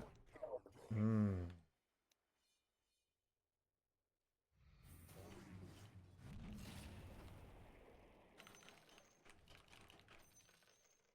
Go back right. You don't walk back to base when you have TP. That's forbidden. Walk right down the lane. You see the mid down the lane. Anti-mage was just there. All right, Oh, he you was left. just there. I see. Yeah. My bad. No, it's okay. It was I just missed a him. just a. Yep. Keep walking down lane. Bloodseeker, check his items. It's gone. Okay, he's got a BKB, but it's on cooldown, so you're probably not defending. Keep going camps nearby. Your bottom tower You're gonna want to go pick up your evasion talisman after that wave. Your bottom tower is falling. Your bottom I would have tower used Manta on the next wave, but it's fine. Go Ancients. has fallen. Don't take that. It shows you. It shows you. Yep. Take the camps. Take the camps. Your bottom barracks has He's fallen. gonna cut the wave. No, can't. Wave doesn't matter here. You need to get your item so you can fight. Your top tower Okay, you're gonna be killing this wave and then getting your butterfly, and hopefully you guys take a fight. That's the only chance you got. Communicate to your team that you're gonna fight. TP base. your top tower Say team, one last fight. Like communicate it. Get your item.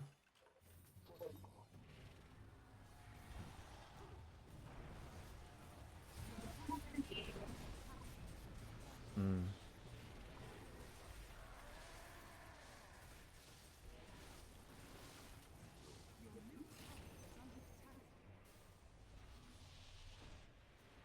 Okay, this might be good. Yeah. Yeah, get him. Bloodseeker carrying. Lol. Nice. Go to your ancients. And then you're gonna go mid wave after this. Actually, Legion's taking mid, so you can just keep going. Farm camps. Take back your outpost. Sadly, nobody else is gonna do it. I think you need a BKB, to be honest. Huh?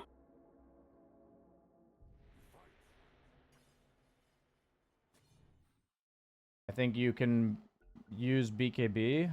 Just farm forward. Looks like your team is being annoying. Yeah.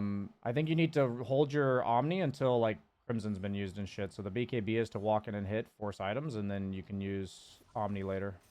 Farm camps, because Bloodseeker's farming waves.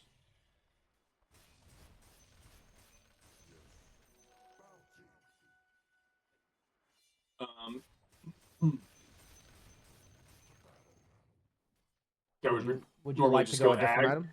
Can you not hear me? Yeah, I can. I said go What did you say? BKB. Oh, right. No, I'm so sorry. You did say that, and I'm just stuck in my head. You're fine.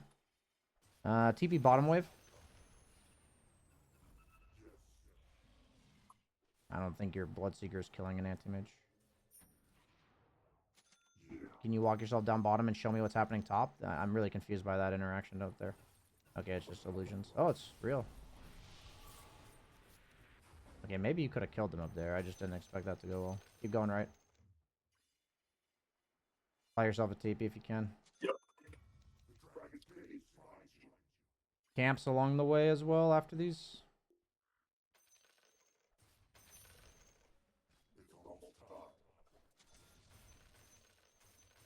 Yep, up camp, up camp. Camp.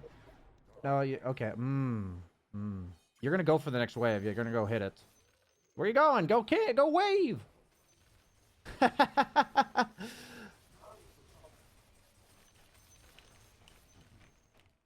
Go tower.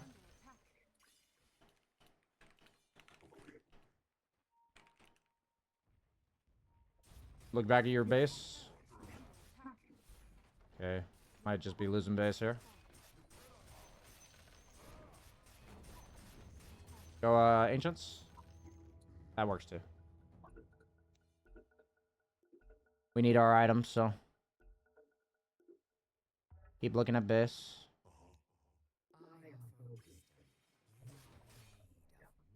Yeah.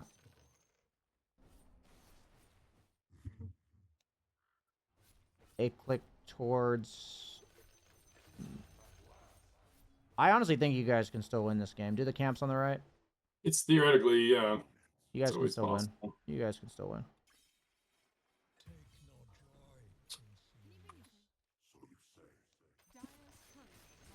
Keep going. You're gonna need to TP back to base. Look at what's happening for me. Yeah, they're TPing out on that guy. You can walk in. Just walk in. I need a BKB after that spin. Oof. Oof. Okay. I pressed it, but I was already Yeah, stunned. yeah, no, you were stunned. Got It's it. all good. Got RP'd, Doesn't so. spin apply a strong dispel? It's just a basic. No, it's a strong dispel. Is it? Yeah. I might be wrong, but I think you're supposed to, you 100% can BKB off of it. At the end of the spin. Yeah, yeah, yeah. Okay, team might be owning. They cast everything on you, so... Oh my god, is Anti-Mage actually gonna live again? Oof.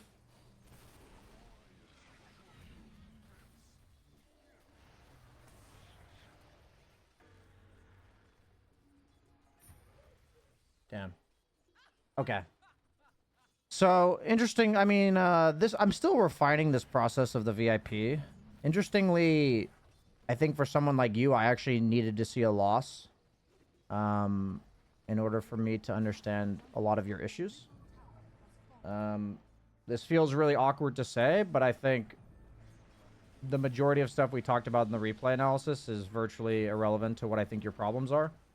And I think that, I mean, I always do like a 15-minute review, but I'm going to give you like 20 to 30 minutes of review for this because there's core problems you're missing, and I think I can help you a lot more talking about this game than the other game. Sure. Yeah,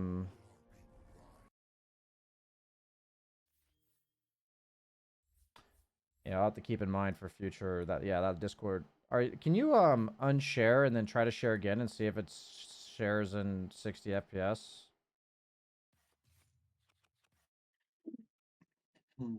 This is for my own knowledge. No, like you need to do it at the start of sharing. Bottom right hand side, there's a setting when you're sharing.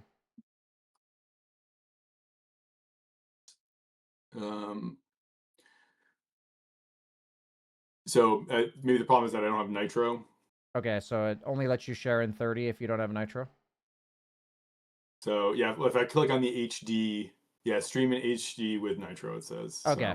So. Okay, that's good to know. It's not your fault. For me, I just have to note for future that if somebody doesn't have nitro, then that's not a good option. I'm sure for the viewers that wasn't the best quality, but that's not your fault. Okay, gotcha. Okay. So I took a lot of notes. Give me a second here.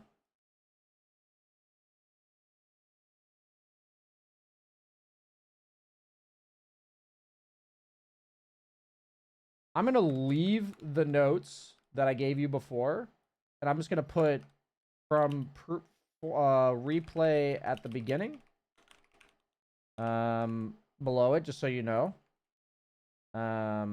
Like which section. I think the replay at the beginning is good food for thought, but I don't think it's going to help you as much as the stuff we're going to talk about now. Mm-hmm. So...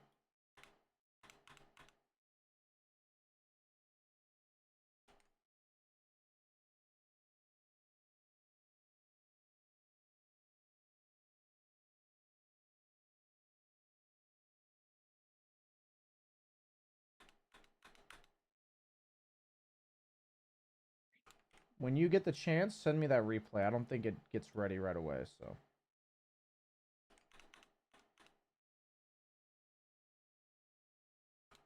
Yeah, it's pending here. But I can hear I've got the Yeah, number. yeah. Just let me know when it's ready. No rush.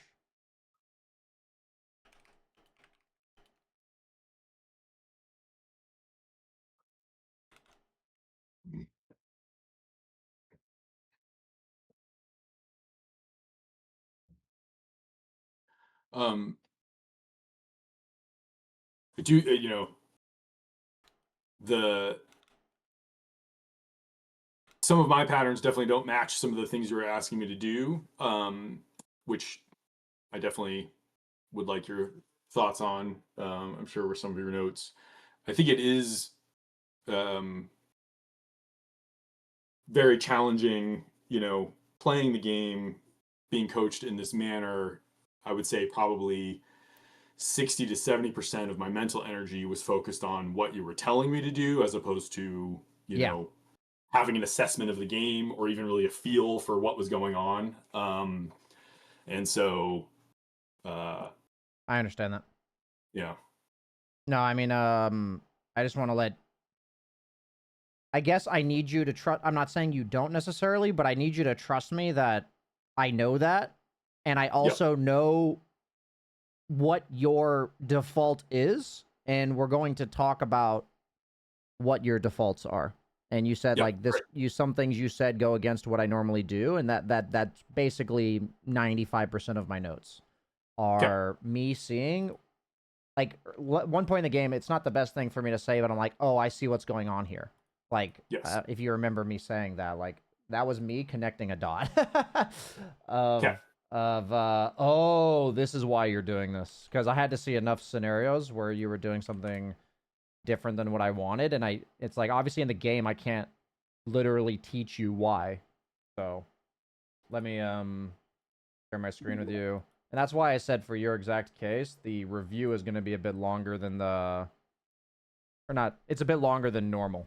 Let me go turn off my laundry machine real quick. I'll be right back.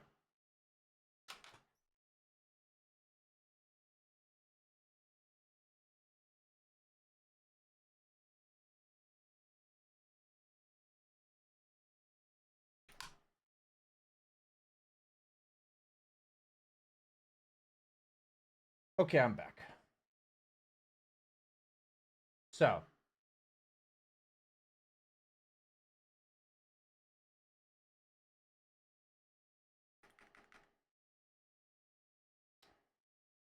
you see my screen?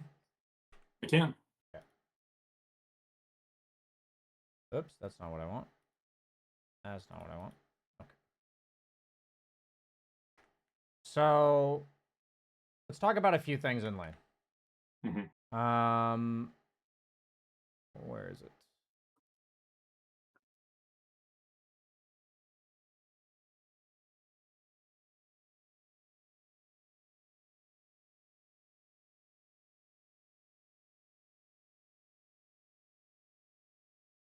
I might have already missed it. Maybe it was literally the first wave.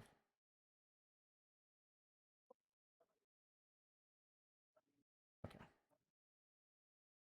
So in these moments, what I would want you to recognize when you defensive aggro is that there's going to be a creep that's 2 hits away from dying, and neither of them's in range to hit it. This happens Yes, numerous times in lane. So in this totally. moment, I would want you to hit the creep twice before they can hit it. Right.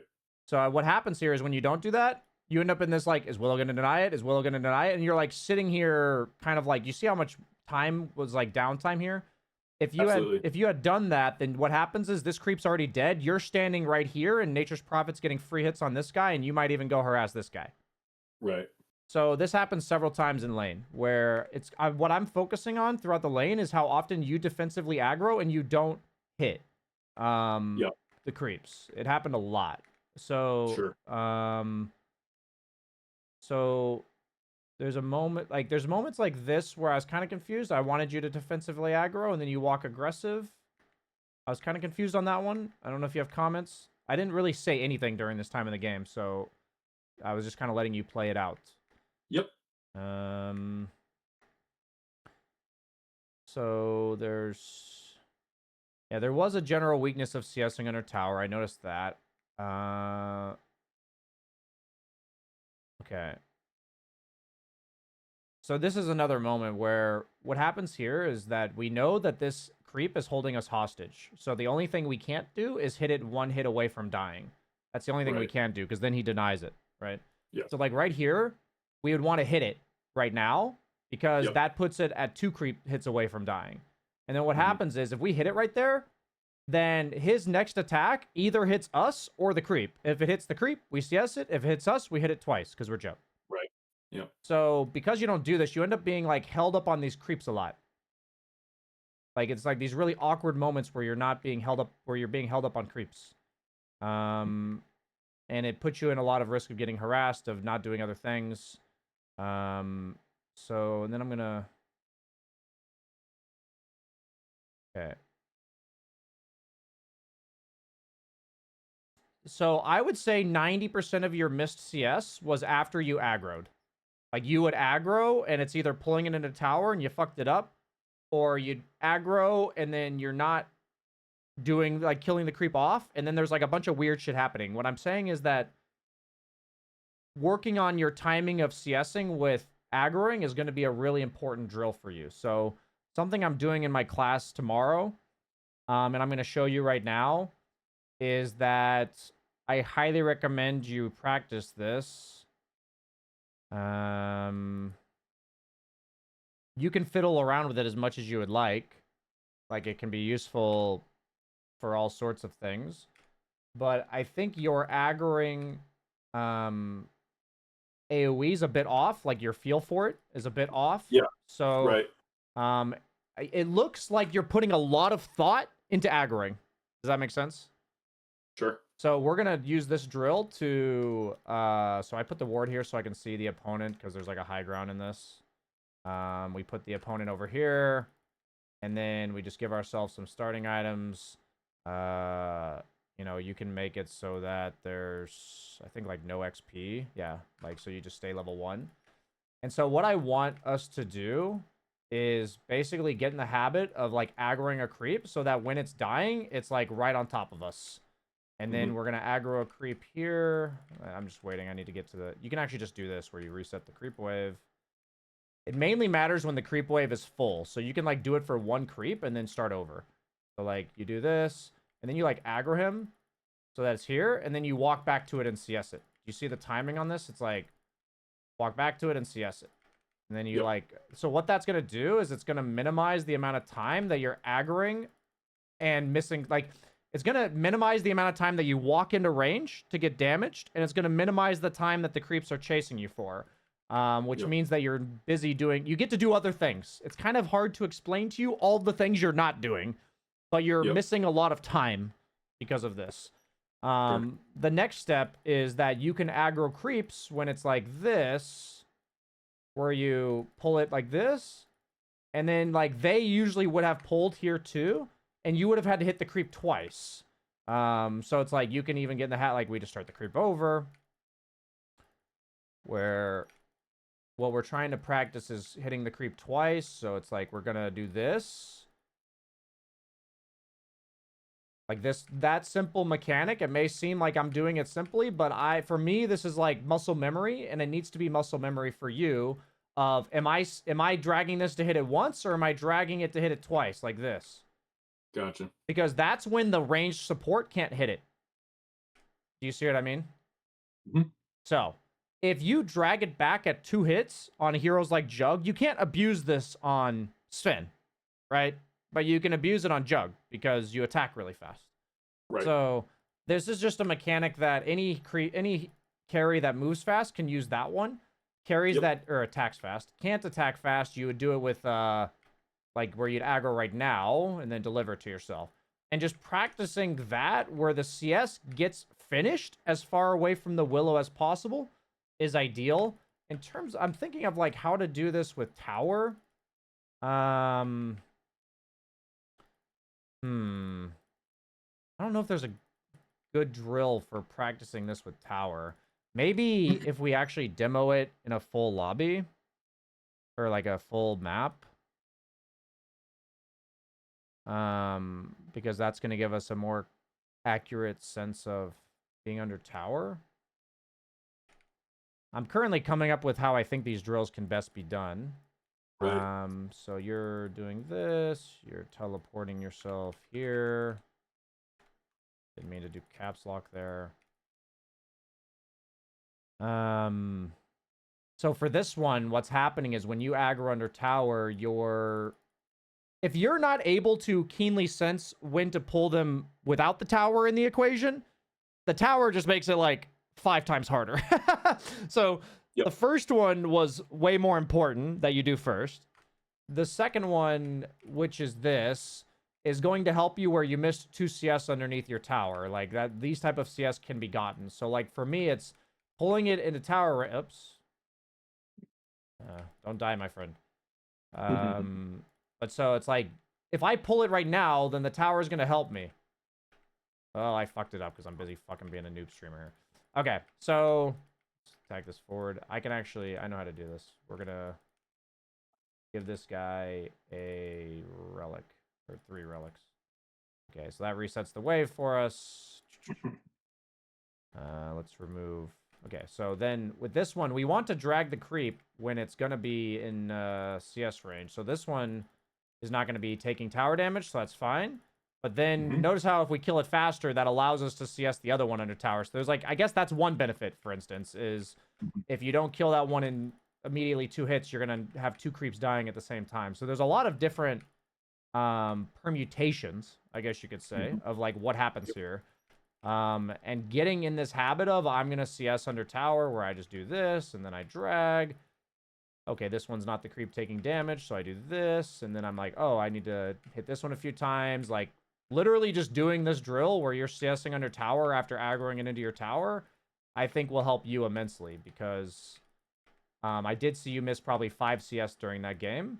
I mean, you were like under duress of like getting harassed by Willow and Kunkka. But I'm also not like 100% confident that you'd get all of these not being under duress. So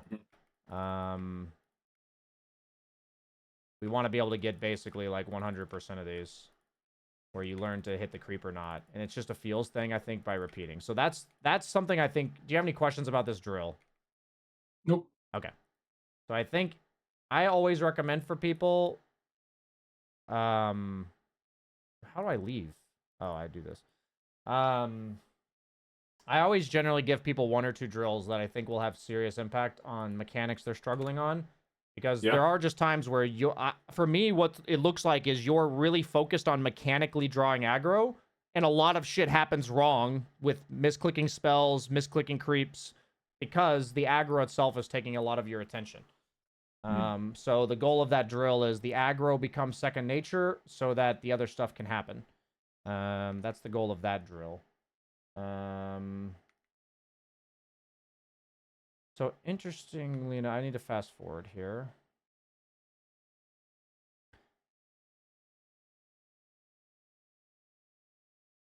So when I see Kunkka over there, this is the same idea as defensively aggroing from Willow and hitting it twice. He's in a spot where he can't hit these creeps yet.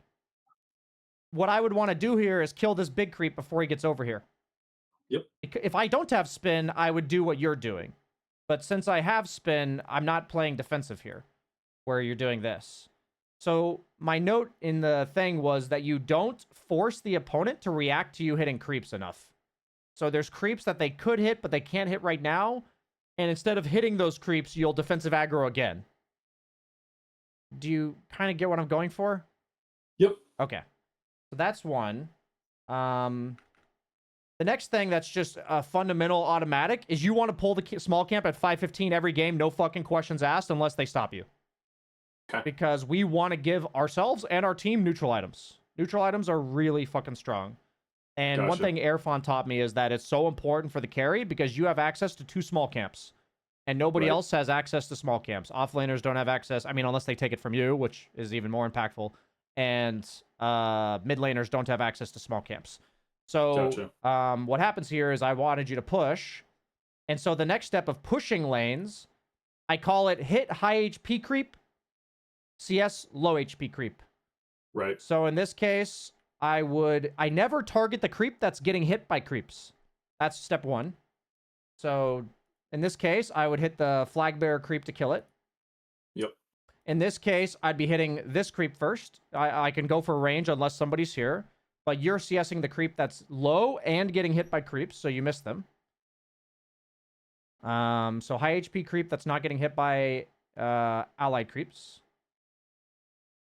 And then I wanted you to go spin this right now because my idea was I need you to farm this small camp every single minute. Yep. That was why I said that in the middle of the game. No, I get that now. So then in the game I was actually trying to fix your problem retroactively. And so in this case, when you pull and there's no enemy wave here or no allied wave, what that means is you have to kill the pull camp immediately. The benefit of pulling like this is that you kill it before they get over here. And if you kill it immediately, notice how you took some time to like walk this way. Then what happens is you come back to, you would have been like right here. You come back to the wave right underneath your tower. So what ends up happening is we saved you defensively aggroing it into your tower. Now it's just in your tower. Right. So then the natural farming pattern here is push wave out, pull camp at 6:15 if possible. If you didn't pull it at 6:15, it's not always possible. Pull it at 6:45, walk back into lane, clear these, then go here, then go here. Do you see this farm pattern? Yep. Okay. So that's what I wanted you to do. So there's these little hesitation moves that I can just tell you don't normally do them. That's why you're hesitating. You're not sure what the feel should be. So then you're supposed to walk immediately back here because you have between this creep wave getting to here and the next creep wave getting there.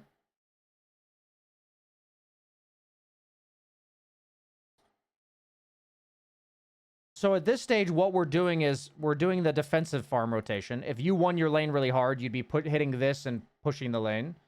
Yes. So that's like the offensive farm rotation. This is the defensive one. But I saw you do that in the tied game, so I have confidence that you'll do it in a lane that you're winning. So when enemy offlaner's cutting like this and there's nothing you can do about it, what happens with these creeps? Notice how I'm telling you to clear the lane creeps as fast as possible so that you can go jungle. If he's clearing lane creeps faster than you can't jungle. Right. That's just like that. The whole thing is a race for either of you to clear the wave. So in response to him doing that, I would walk forward in the wave and start hitting it or spinning it, just depending on the game. But because they have like Willow and shit, I would just hit it. So that would be my response to that, would be to hit it when it's up here. As far away from Kunkka as possible. So we missed a creep wave here because we lost track of it.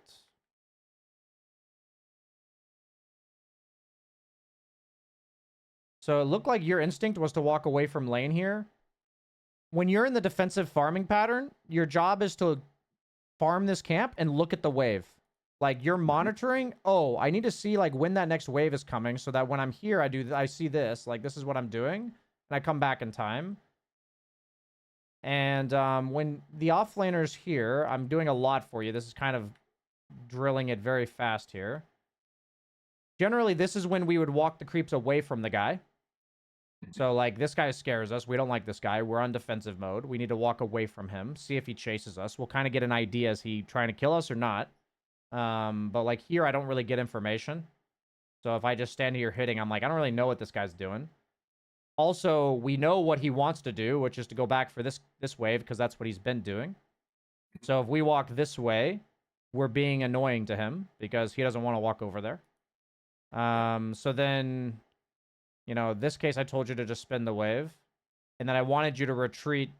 I was trying to explain to you how to retreat. We got there. But that's when you spin, you're no longer contesting the guy for farm. Right. If you don't spin, you can contest him for farm. If you spin, you can't, right? So that's why I don't want you to go back over here, because he's already over there. Like, he cleared the way faster than you. Those camps are his. So that's why I was like, no, go back here. I was like, back here. So if you're winning, you take these camps. If it's about even, you get this camp. If you're getting bullied like this, which it's not because you lost the lane, you're just not controlling this area. You feel it, I'm sure. You're like, I don't control this. He does. You know what I mean? You feel it. He's controlling it, not you. Right. So in that case, you're like, okay, this camp back. Sometimes you'll have time for this camp too. Just kind of depends. I think you could have had time for sometimes this game. But I wanted you to spend this so you get back to lane. I told you to look at your lane, something you weren't maybe doing naturally. I think you're very unfamiliar with the defensive farming pattern. Is my assessment. No, I've lost plenty of lanes and defended. I mean, that's yeah, no, that was not the issue. What was the issue here? It's just that I again, the majority of my mental energy was in understanding what you were telling me as opposed to doing the things that I felt like I should be doing or actually making my own decisions, and so that gotcha complicated a lot. I understand. So okay okay, well, I want to know your courier hockey setup. That's the most courier issues I've seen in a while. Yeah, it's not typically that much of an issue. I mean, I have a button to select it. I have a button to call it to me. And then I usually just hit F2W to send it to the secret shop if that's what I want. Okay. I'm again. I'll trust it's from the live session. There's a mental bandwidth, gotcha. Component, Gotcha. So I'm not terribly worried about my career. I got you. Yeah. Okay. So the most important question I want you to take away from this session for mid-game. When I walk up... I don't want this to be bold. When I walk up to a creep wave, am I going forward or backwards from there? So in this case, the more information we have, the more likely we are to go forward. So we see that Kunkka is bottom, CM's dead, Mag had no RP, he's showing top, Willow showed top, and your instinct was to retreat. So in this case, I wanted you to walk at this tower because I see plenty of information that tells me I can walk forward. So that happened at this stage of the game. It happens at every stage of the game for you. So yep. I'm going to... So in this case, I was like, okay, with this, we don't like this. Bloodseeker's like taking our ancients. Like, maybe you could have shown up to that fight, but I think in general, if this is happening, you'll want to get away from your team. Yeah, unfortunate courier usage here.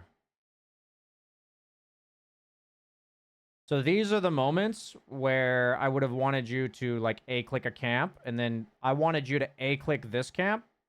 Yep. And look over here and stuff. Right. Because, yeah, I don't know what's going on in the game. So then I told you to go back. I think I told you to go back right. Maybe you would have gone back right. I'm not sure. But so what I see here is a bunch of people showing on your side of the map. And your tendency throughout the entire game was to retreat to your side of the map whenever they were doing this. You did it multiple times. So in this case, I was like, okay, I want you to pressure this tower because they're all over here. In the first game, I told you not to pressure the tower because... the game was just a bunch of 1v1s, and everyone can move around the map. But in this game, the opponent was overly 5-manning, like, a ton. And so we wanted to be ready to punish that overly 5-man by whatever lanes we had pushed out. So this was a weird game, because they had control of the map, but you guys always had the lanes pushed out. And so, in this case, when I told you to go through Portal... it was really essential that what I see here is, oh, this is pressure I can't deal with. What pressure do we have going for us right now? Well, I don't want to play around the no mana Bloodseeker, but I'm down to play around the full HP, full mana Blade Mail Legion. So I'm going to TP here, or I'm going to go through the portal here, and then I wanted you to like walk directly at the tower ASAP. Yep. At the very least, you would have walked towards this ancient camp. To keep hitting creeps. Maybe it was like a courier issue again, but we end up not killing the tower because of that, which sucks. A lot of little moments of hesitation. So, in this exact instance, if you're going to retreat, what is the retreat path, do you think? What's up? I don't know. So generally retreating means that we're going away from the opponent, right? For you, what I notice is that every stage of the game where you're wanting to play passively, you're running towards your base. It happened every stage in the game. What I want you to reprogram that to is, where did I last see the opponent walk the other way? So what was happening in the game, there were several times, I'm going to show it to you, where you're like over here, your team's getting bullied over here, and you retreated this way. Yep. Retreating in that case is this way, because the enemy's over here. So in this case, the retreat path is this way, because they didn't come from there. They came from over here, because that's where we last saw them. So what I noticed in your game is, where is the opponent and where can they potentially be after I haven't seen them? So how I imagine this when I rewind is that when the enemy does this, they kill a tower. I now last saw them at 1650. There is now an ever-expanding circle of where they could be, potentially, based on, like, arbitrarily the mobility of their heroes. So, for 10 seconds, the question is, if I'm retreating, can they be here? And the question is, can they be here 10 seconds from now? And the answer is, they can be here if they walk from here, but they can't be up here. I mean, theoretically, they could TP here and, like, predict your flank path, but, like, that's even, I don't even think players at my bracket would do that. So the idea here is knowing the time in which it takes them to get places. We now last saw them here, so the circle is now reset right here. And then when we retreat towards the circle, which leaves us in a fight. Yep. So that's what we don't want when we're forcing reactions like this. Unfortunately, we didn't quite kill anybody here. That was really depressing. I think if Bloodseeker shows up to that, it would have just been good. Yep. Bear in mind that these Watchers have, like, no fucking vision range now. I don't even take these unless I have control of this area. This Watcher sees, like, this. It's not that radius that we were just seeing there on the screen? No, their Watcher is...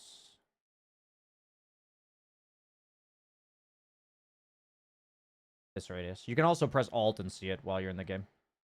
But Watchers in 7.40 got, like, majorly nerfed in terms of how far they see, especially at nighttime. So, like, I'm saying this because when you're playing, like, this dodge game, we want to tell them where we are as little as possible. Yep. So that's why I said I would have just ignored the Watcher. Gotcha. So in this case, based on what I'm seeing, what did we see here, right? So we see Anti-Mage bottom. We ask ourselves the question of, are we willing to confront Anti-Mage? If the answer is yes, we walk right. If the answer is no, we walk here. That's the two choices here. So what happens here is you walk right, thinking maybe you can confront Anti-Mage. But then you were like, oh, I think I told you to back there. So, and then this is the case right here. So the way I look at this situation is, let's just hypothetically optimize this perfectly. Right here, why don't I want to confront Anti-Mage? For me, the reason I don't want to confront Anti-Mage is because your only way away from him, if he has any backup, is spin TPing. And you don't have TP. If you had TP, I'd probably walk at the end. I'd probably walk past the Anti-Mage, to be honest. I'd probably, like, walk over here. Generally speaking, the way to know if we should walk at somebody is twofold. If we're, like, winning the game, you're more likely to walk at people. And secondly, if your team generally has more kill threat on him than his team has on you. So it actually matters the other 4 heroes in the game on each side. So it's like, if you had a really farmed Legion that had been picking this guy off nonstop, or at least threatening him, then you would probably walk at him, because even then he has to be, like, kind of scared of you. Because he's like, oh shit, is Legion here? But in this case, if I'm you, I'm thinking, oh shit, is Willow here? Oh shit, is Kunkka here? Like, that's what I'm thinking if I'm you. So in this case, I see this, And I'm like, I can't control this area. So that means I'm going to get the wave after Anti-Mage pushes it in. So that means the wave is going to be right here. Which means I go to the camps where the wave's going to be. Which is over here. I know that's a lot to digest, but does that make sense? Yep. Okay, so we're going to show that later. That's going to come into play of like camps near where we want to be. So then this happens. I would want you to retreat right. Go down the wave. Instead, we retreat all the way backwards, and the enemy takes the tower. I actually think we could have prevented that tower take.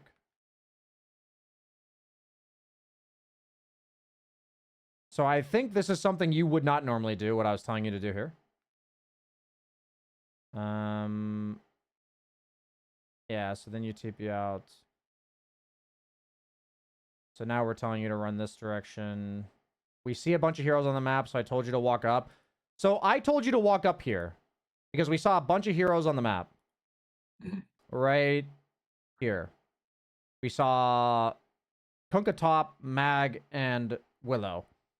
So in this case, I have enough information to see that they're pushing the other two lanes. So in this current moment, I am planning to keep going. Because I can't let them have two lanes and not push the third one. I just can't do that. So I have to see sometime on my way here, something change, such that I am not going to push the wave. But you went into this assuming you're going to farm backwards, and that happened a lot. So I want you to see how I assumed I was farming forwards based on the last information I had. So I would have killed this camp and killed this one, and by that time, I'd be seeing this. Yep. And then I'm going to keep going. So then we keep going. I mean, this is just a weird fucking game because your Legion's like taking your farm. This was like a super awkward moment for you. This is like actually really hard stuff. So then I'm like, okay, fine. Just like go take the ancient camps on their side. I see that they're still pushing.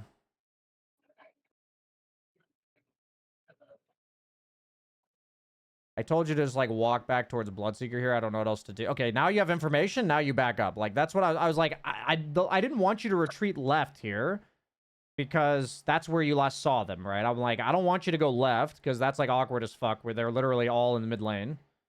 Yep. So I guess go like this actually made me nervous that you retreated this way, but I was like, okay. Oh, now we see them. We can get out now. That was for me. It's like maybe one guy defends and three of them show here. So that's why I walked at Bloodseeker. But in this case, I see three. I'm like, I'm getting the fuck out now. That's like what I'm thinking. We just needed information. We don't have information there. So I was like, okay, we got information. Now we're pushing down this lane. And now this whole idea of retreating away from them. So right now we last saw them here. I'm like overloading you, but we're also like over time. That's why I'm kind of going fast. And you can watch this back later. You last saw them here. So I want you to now imagine their sphere of influence is like this. Like it's expanding on you. So me waiting 6 seconds at the rune, that matters a shit ton. Like it actually matters a lot because the sphere is growing over and over. And if they smoked there and you were on the rune, they would have probably caught you. If you wait here. So like I just wanted you to keep running away. And then in this case, they're roshing. But so we're running away from them who are now bottom. So if there's one takeaway I have for you is that when you're losing, you have a good sense of when to retreat, but you need to know what direction that is. If they're pushing this and this, you retreating from here is actually this. If that makes sense. Like you're not retreating, you're retreating towards their base. So it happened a lot. So it's this idea of retreating towards their base that I wanted to portray to you. So now we see them mid. That's like their sphere of influence. Like if we saw all of them here, 30 seconds later, they took Roche and there's a guy here. We can safely assume at least 4 of the 5 heroes are in this circle. You see what I mean? How we can assume that? Yep. So if we like play it out, like they're all here. So what I'm saying is maybe one of them had TP'd here, but that's at most what's happened here.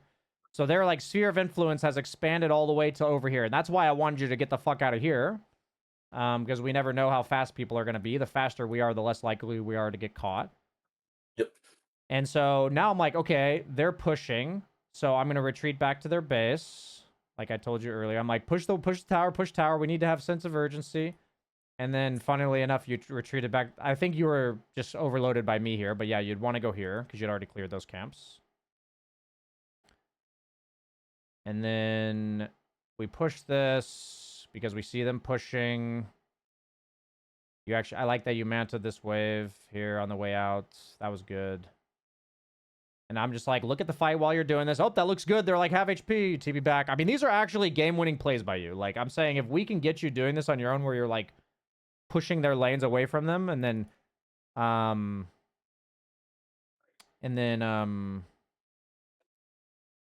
coming back to fight, it's like pretty sick that you're doing this. So in this case, they're 3 dead, and I want you to keep going, and then you manta when I want you to keep going.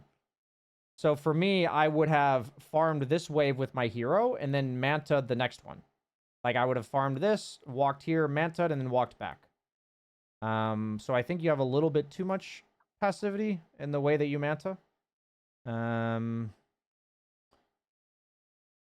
Like I'd almost say whatever you think you're supposed to manta, go one more wave and then manta it. So I know I'm not giving you room to ask questions. Here's how I'm thinking about this. They're controlling this area. You can't really do anything to this guy because your legion's not here.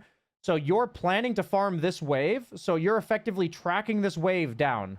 Like that's how you're doing this. You're just like trying to beat this wave because Kunkka's going to advance with this wave. So we don't want this wave to be beating us. We're racing the wave back this way. Because as long as we're beating the wave, we're very unlikely to die. So then what happens here is you like take a indirect path where I'm like, no, just walk left.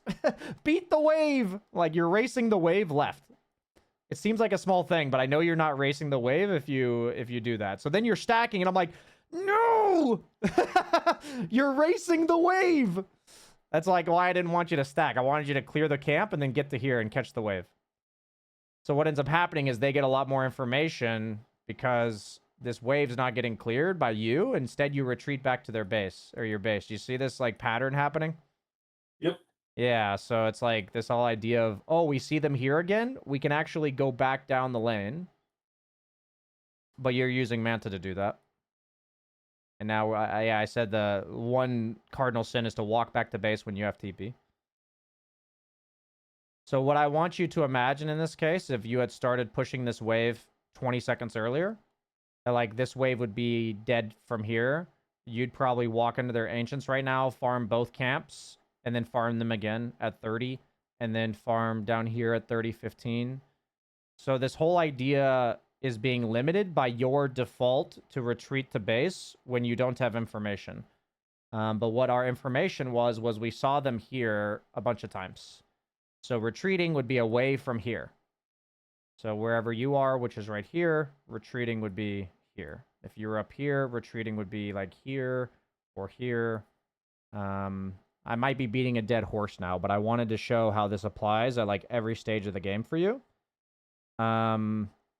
So my goal would be for the follow-up replay that you send me a game where you're losing and you're having to kind of play this dodge game.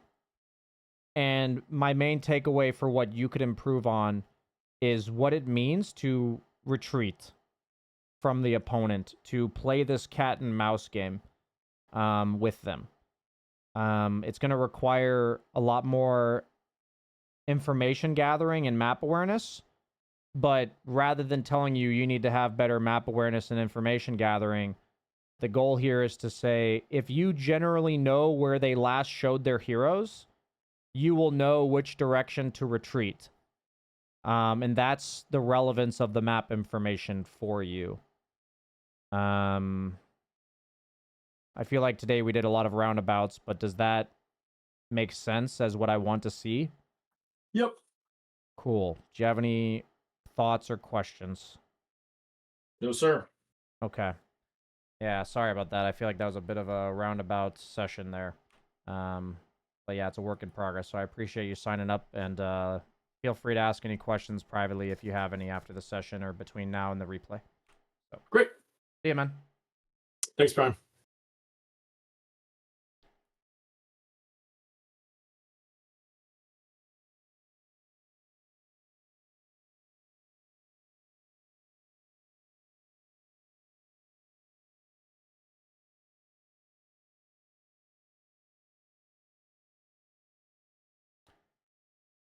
So, yeah, today was a bit of a fumble by me, I think. So I tried to apologize at the end there.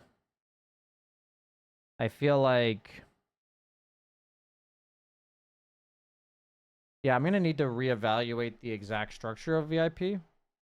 Because it's still good, but I think there needs to be some versatility with it.